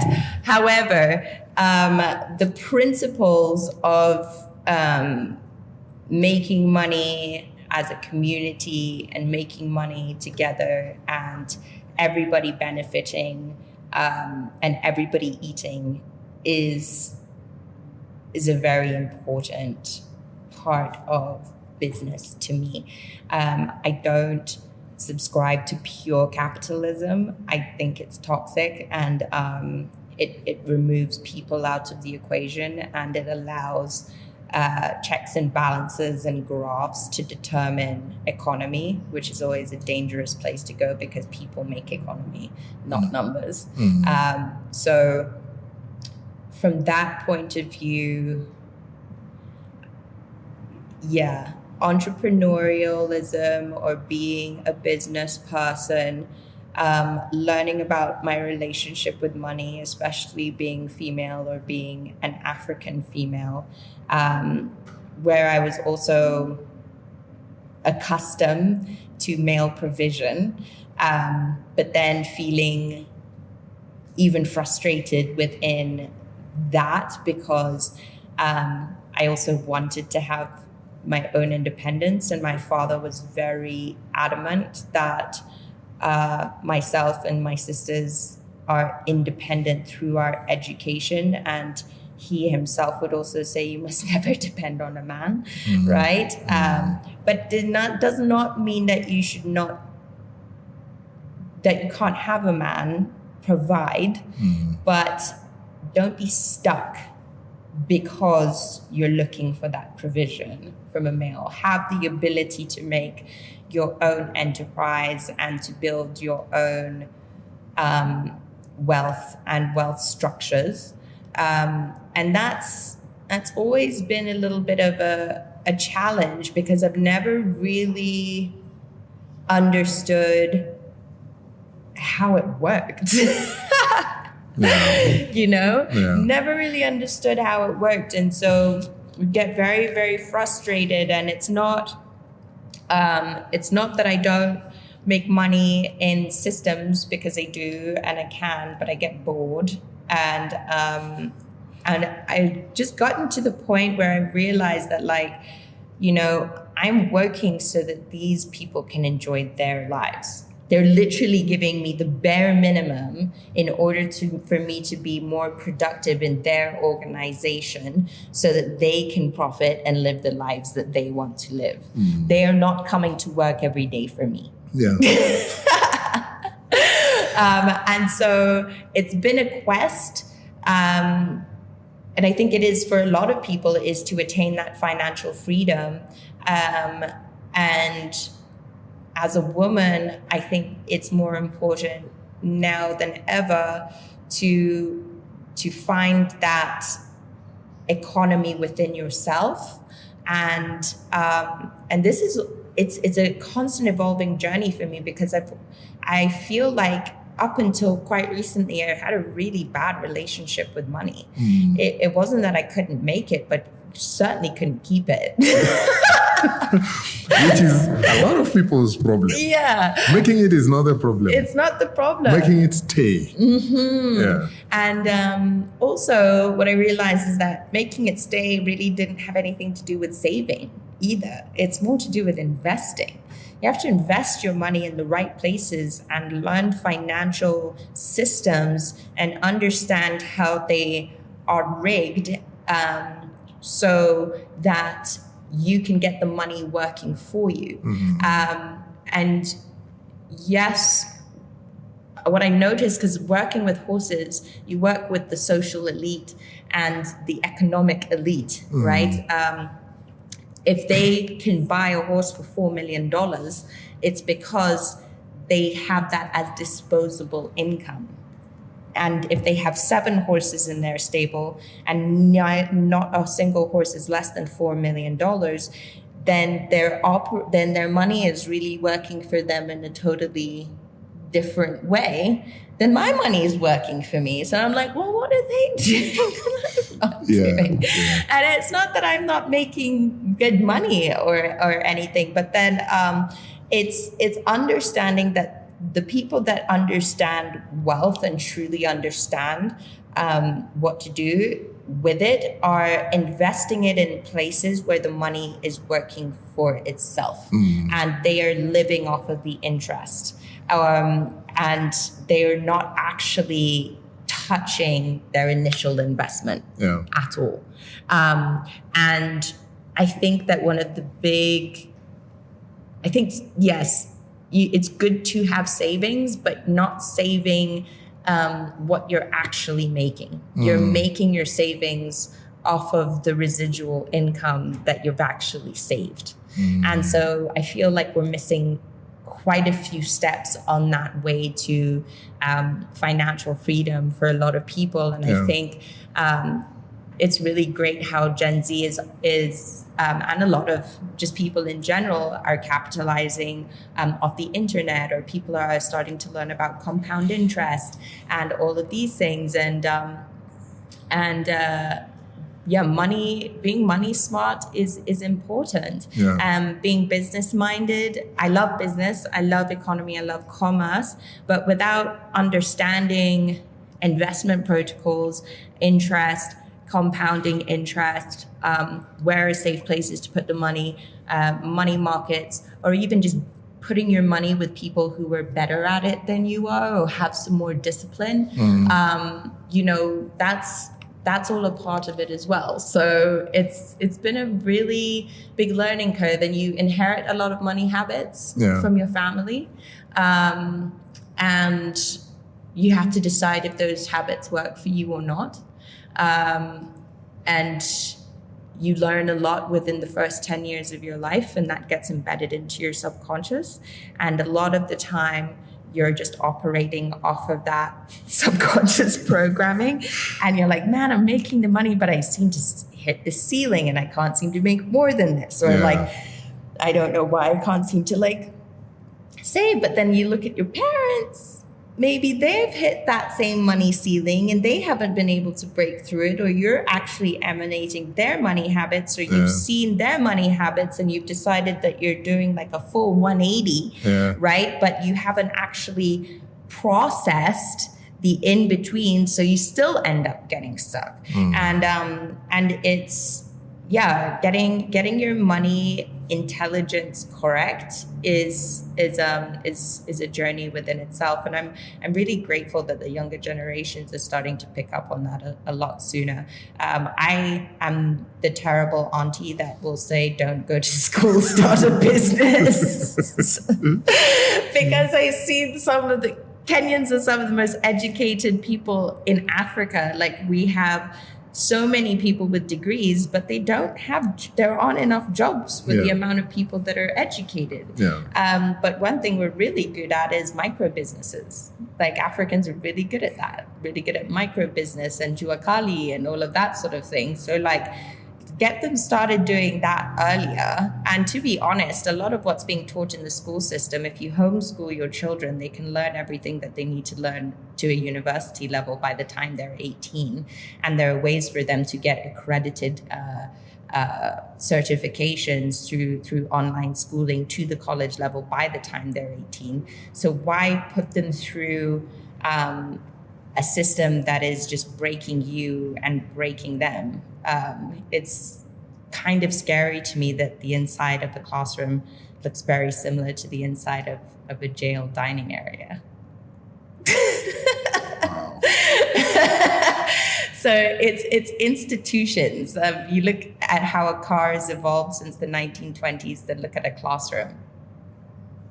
It hasn't. So is our education system actually effective? Is it teaching people to really, capitalize off of their worth and their ability?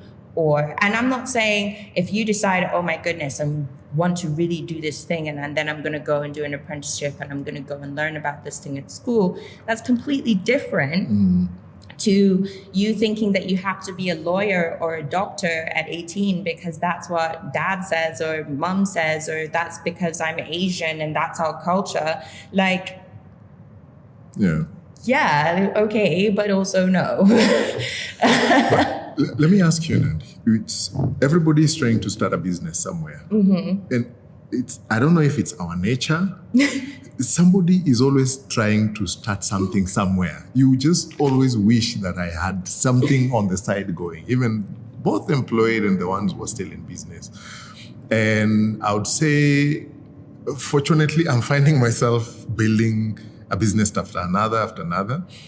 But also one of the things that I think has been spoken about less is not about the starting the business. It's how to keep the business going. In your experience, as a trainer, as an entrepreneur, as somebody who's been in this business ecosystem, where do you think majority of our businesses fail, that they don't go past the third or the fourth year? I think that too few people know that building a business is like having a child. It's difficult and it goes through growing pains, and there are ups and downs, and that it's a grind. It's a grind, and I don't think there's any real perfect way to do it. I think that also culturally, everybody was used to being self-sustaining, Kitambo, right? And that's why everybody wants to have their shamba, and they want to rudi shags, and they want to be able to have their vegetables and everything, because they don't want to answer to, they only give their money to a system. And I think that Africans have had that inherently for a very long time. And I think everybody sort of wants to go back to that. Like, we just want to be able to sustain ourselves and to go through the day the way we want to go through the day. Now, I would say I've had failure in business also because I've diversified too much, not focused on one thing and focused on making that one thing really good, or creating other businesses that are separate from one business concept, but actually I think it's smarter that all of your businesses feed each other and they're one profit entity. And also that the business needs capital. Right, and it needs injections of funds, and it needs support, and it needs to be nurtured. And I think that people think everything happens very quickly, and the few who do make it and make it truly successful are okay with just doing what you need to do that day. And I am very guilty of thinking that my business is going to happen in the same amount of time as it does in a Hollywood movie. And I think that that's the problem, is like I grew up watching, all of these fast relationships and fast businesses happening because the timelines are unrealistic on TV, or even when you're seeing these people on social media who are like, oh yeah, I went from this to this only in 18 months. But that person probably had insane discipline and was very, very consistent. And if you don't have that discipline and that consistency, it's going to be very, very difficult to be successful. Do you think the environment has anything to do with the success of a business? Sure. I think that an environment can be ready or not ready for a business. I think that you have to find a niche and decide whether that niche is needed in the environment. Coming back to Kenya in 2018, I thought that Kenyan families would be really, really excited to have someone who had done professional childcare, but they weren't. They didn't care at all. And some people, from more wealthier factions and everything like that, want to understand, how can we do wealth building and all of this stuff, but they missing out the fundamental components of just basic discipline. And then when that's not there, then people cut corners and people want fast cash and they want fast opportunities, and they build businesses and they grow fast sometimes too fast, without a good solid foundation to support them. They may not make the decisions. They might not have the right mentors in place, or the decisions to keep a company private or to go public, to swallow errors or stuff like that. You have to have a good amount of people around you who are genuinely invested in your success. And that's not always the case. So yes, I think that environment is important to a degree, but I think mindset is is far more important, and discipline. Yeah. And you've spoken about money. You're one person I know who's tasted the extreme ends of money. The abundance of it and complete lack of it. Yeah. But when you're looking at this whole concept of money, what is one lesson you've learned about money that today you'd share with us? Big amounts of money don't always go to good people. And it seems sometimes that good people, quote unquote, good people are not rewarded by the financial system. In fact, can be enslaved by it. I think that wealth is to teach your children, or to teach a wealth mentality, is extremely important, because it doesn't matter how much money you're given. If you don't know how to manage it, and if you don't know how to make it work for you, you will lose it. You will lose it. And if you don't have the emotional maturity and mental acuity to handle that money, you will cause a lot of harm. Because the money will delude you. The having of the money, people will celebrate you for it or whatever, but it will delude you to thinking that you are important or better than because you have money. And that's not the case, in my opinion.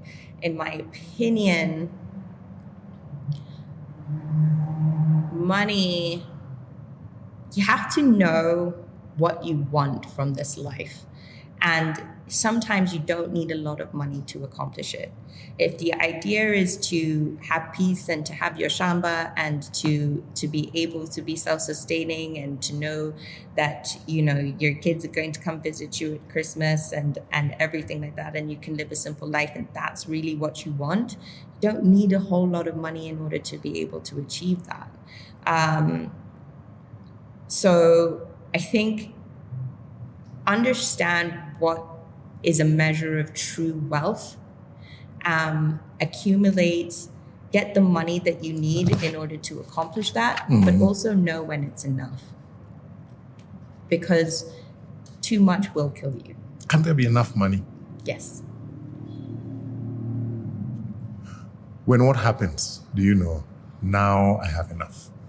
I think you feel it. I got taught a very good lesson from a horse lady in Florida. I'll do a shout out to her farm, Misfit Farm, Miss Cindy McGuire. She taught me that. She lives in a very, very horse populated area, and she has a really good, thriving little business. She travels the world very frequently with her husband. She has everything that makes her happy.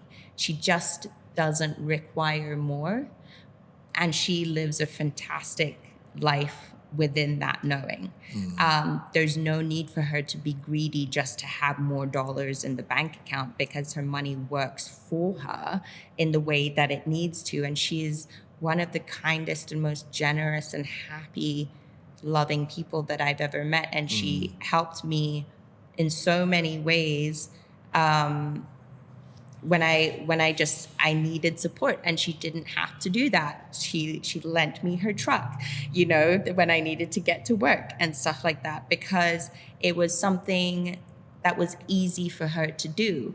And I actually was a diesel truck, and I ended up putting petrol in it and almost flooding the engine. And the thing is that I was so worried about the truck, and she was more worried about me. And that was beautiful.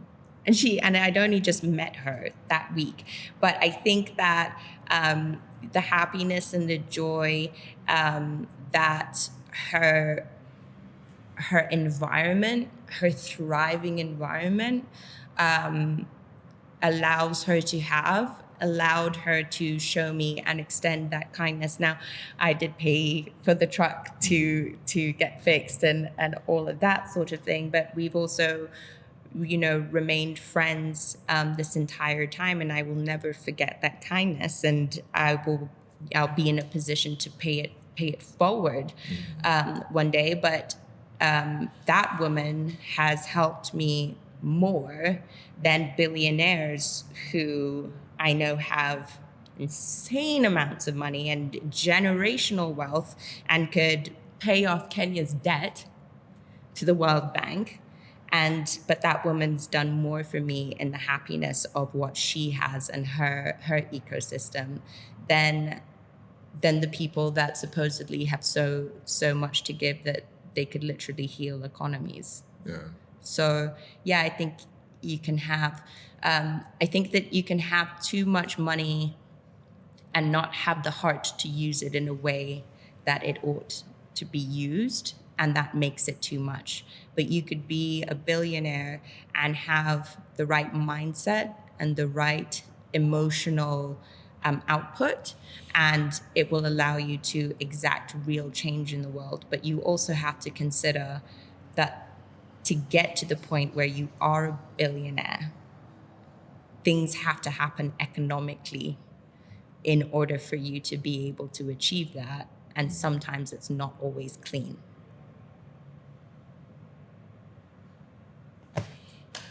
What do you think? What's your take? How has your money worked for you? Let us know in your comment section. Which business have you been trying to start and how many times have you started it? Why hasn't it taken off? Or what worked for you? How did it take off? That somebody from this ecosystem can also learn and look at it. Mine took more than 10 years to get to a place I can start looking at it and say, actually, it can earn money back. But before that, kept feeding it. Every time you did a job, you had to go back, split it, and, Yes. So yeah. But Nandi, as we journey towards the end, where are you at with your with horse riding and what's coming up? Very exciting things, I believe, for sub-Saharan Africa in the equestrian space. I believe that truly Africa is now, where it's at. Yes, going to the West, it does. There are systems in place that do make it easier to make money, but there is a cost. There's always a cost. Yeah. But for me, the transition to what I realized and telling on myself a little bit is I thought that the proximity to whiteness would get me further along my goals, because horses, to the extent, is dominated by the West, right, to a certain extent. But now there's massive horse culture emerging in the Middle East and in Asia as well, and also Africa. And so now that I understand how the industry works, and now I understand people better and how horses affect economies, but also how business flows, and not just necessarily in horses, but also what you talked about as far as environment, and whether an environment is ready to receive what it is that you have to offer. I feel that I'm in a much better space for that now. I've been through the trenches in the horse industry, I will say that. Yeah. I've taken very, very humbling jobs. And I've worked for some really good people, and I've worked for some people that, I don't particularly celebrate as humans, but it's all about what you take from the situation. And actually a lot of the bad experiences have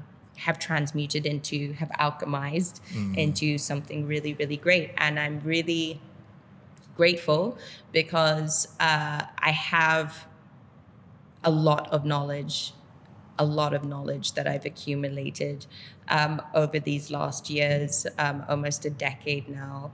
And so I'm ready to serve the Kenyan people and to serve my continent and my country. I think that's the most important thing, especially when you've had the privilege of going around the world or being educated abroad. To reject your homeland is, I think, a rejection of self. Be the solution, not the problem.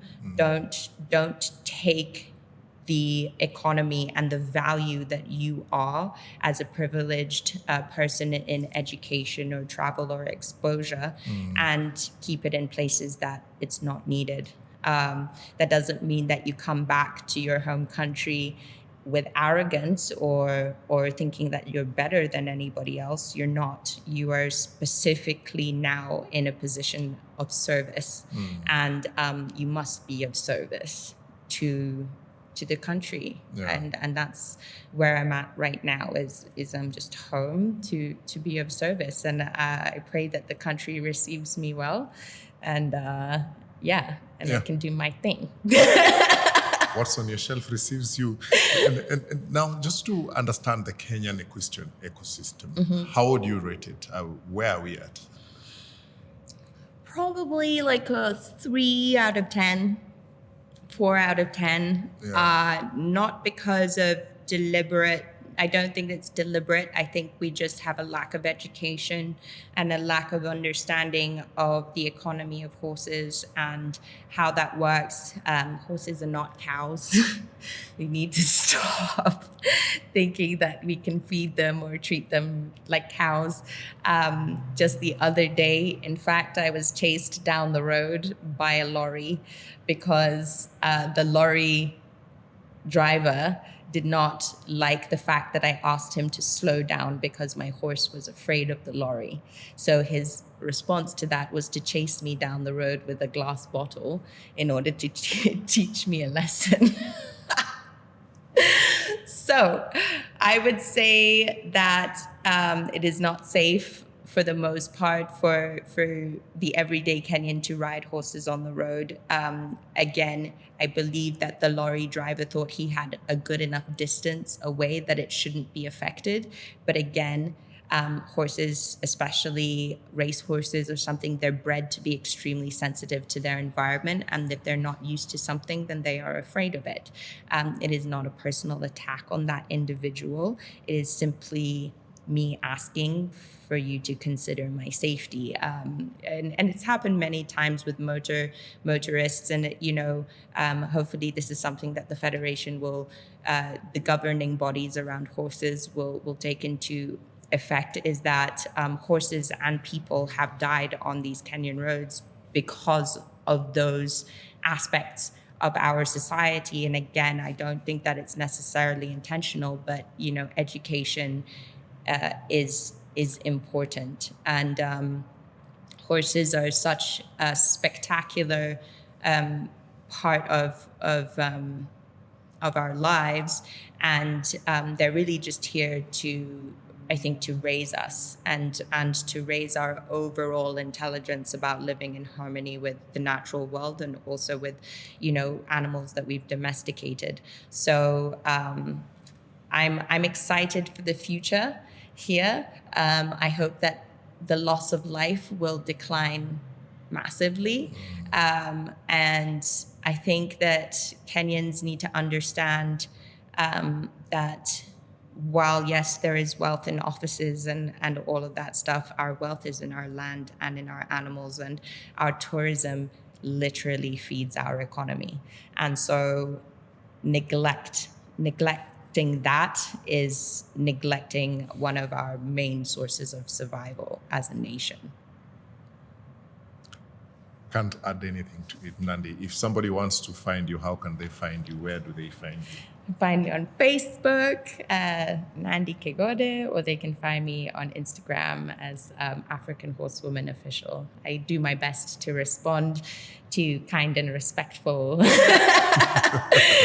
individuals, and do my best to be of service how and where I can. Yeah. Yes. Thank you so much, Nandi, for You're making most time welcome. and sharing with us your life and your journey. What are you currently reading?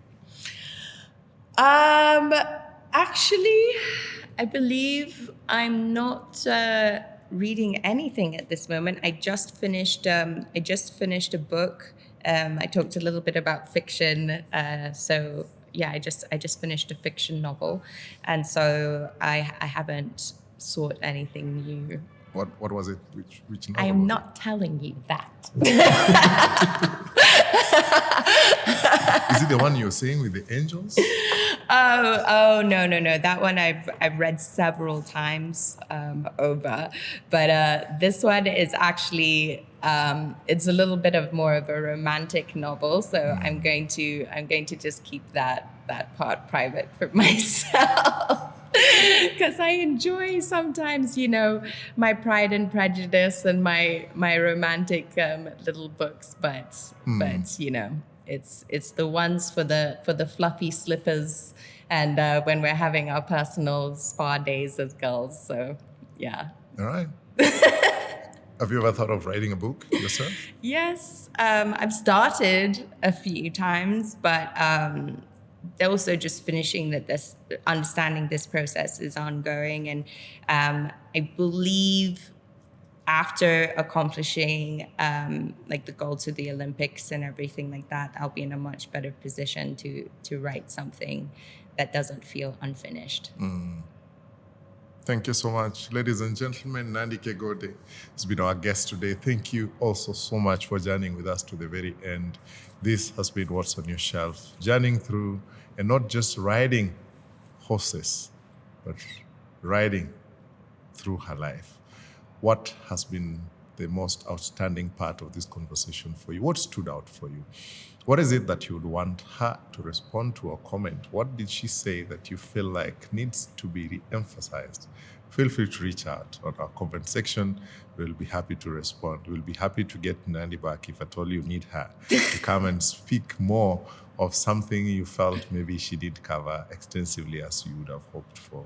But Nandi Kogode has been a friend and one of the most talented equestrians I know, and arguably the best female rider in Kenya today. She's working towards representing Kenya at the Olympics. Nandi, we wish you the very best. Thank you. We know that flag will represent all of us when it gets there. Amen. Because we know it will finally get there. And what do you know about equestrian? Now, for those who have been telling about equestrian, now at least you know. And I won't have to explain it. I've been your host, Muliro Mike. This has been brought to you in partnership with the Kenya National Library Service, where we've had this conversation today. The amazing space, check them out, knls.ac.ke. They have a lot of digital stuff. This banner you can see, Vitabu. We are going digital. And if you notice today, most of Nandi's books were not physically on the shelf.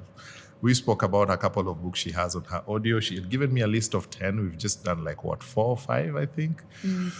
The rest, she's reading digitally. And Kenya National Library Service is also transitioning into that space where most of these books are going to be available on the Vitabu platform, which is the digital platform by the Kenya National Library Service. They're affordable. You don't want to know. And if you are an author who's out there, remember, you need to bring your books here we have a book repository here, which by law, you're supposed to just bring 2 copies to be able to be archived here. A couple of people who lost their masterpieces, they have come back to the library to request to go and republish their books. You never know, it might work for you, but check out what are available. They are the custodian of the ISBN number. Those who are writing books, you need your ISBN. You'll get it from the Kenya National Library Service. And remember, this is also brought to you in partnership with the Nuriat Bookstore, who have opened a new branch in Mombasa. Yes, Nairobi people, Mombasa people, now you can access Nuriat Bookstore on location in Mombasa at Nyali, I guess. So check out their social media pages, but they are also available at nurio.com, where they are the leading online bookstore in Kenya. 4 years in a row, and you know why. All these books you're discussing here, the ones you're looking for, You'll find them on those shelves. Check them out, nuria.com. And they are in Nairobi. They are based at the first floor of the Baza Plaza, right in the Nairobi CBD.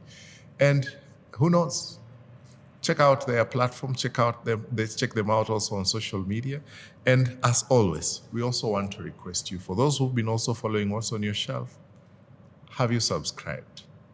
What do you think about this conversation we've had today? Kindly, let's continue building this community. Thank you so much for being here with us, journeying with us to the very end. I've been your host, Mulure Mike. And until the next one, have a good one.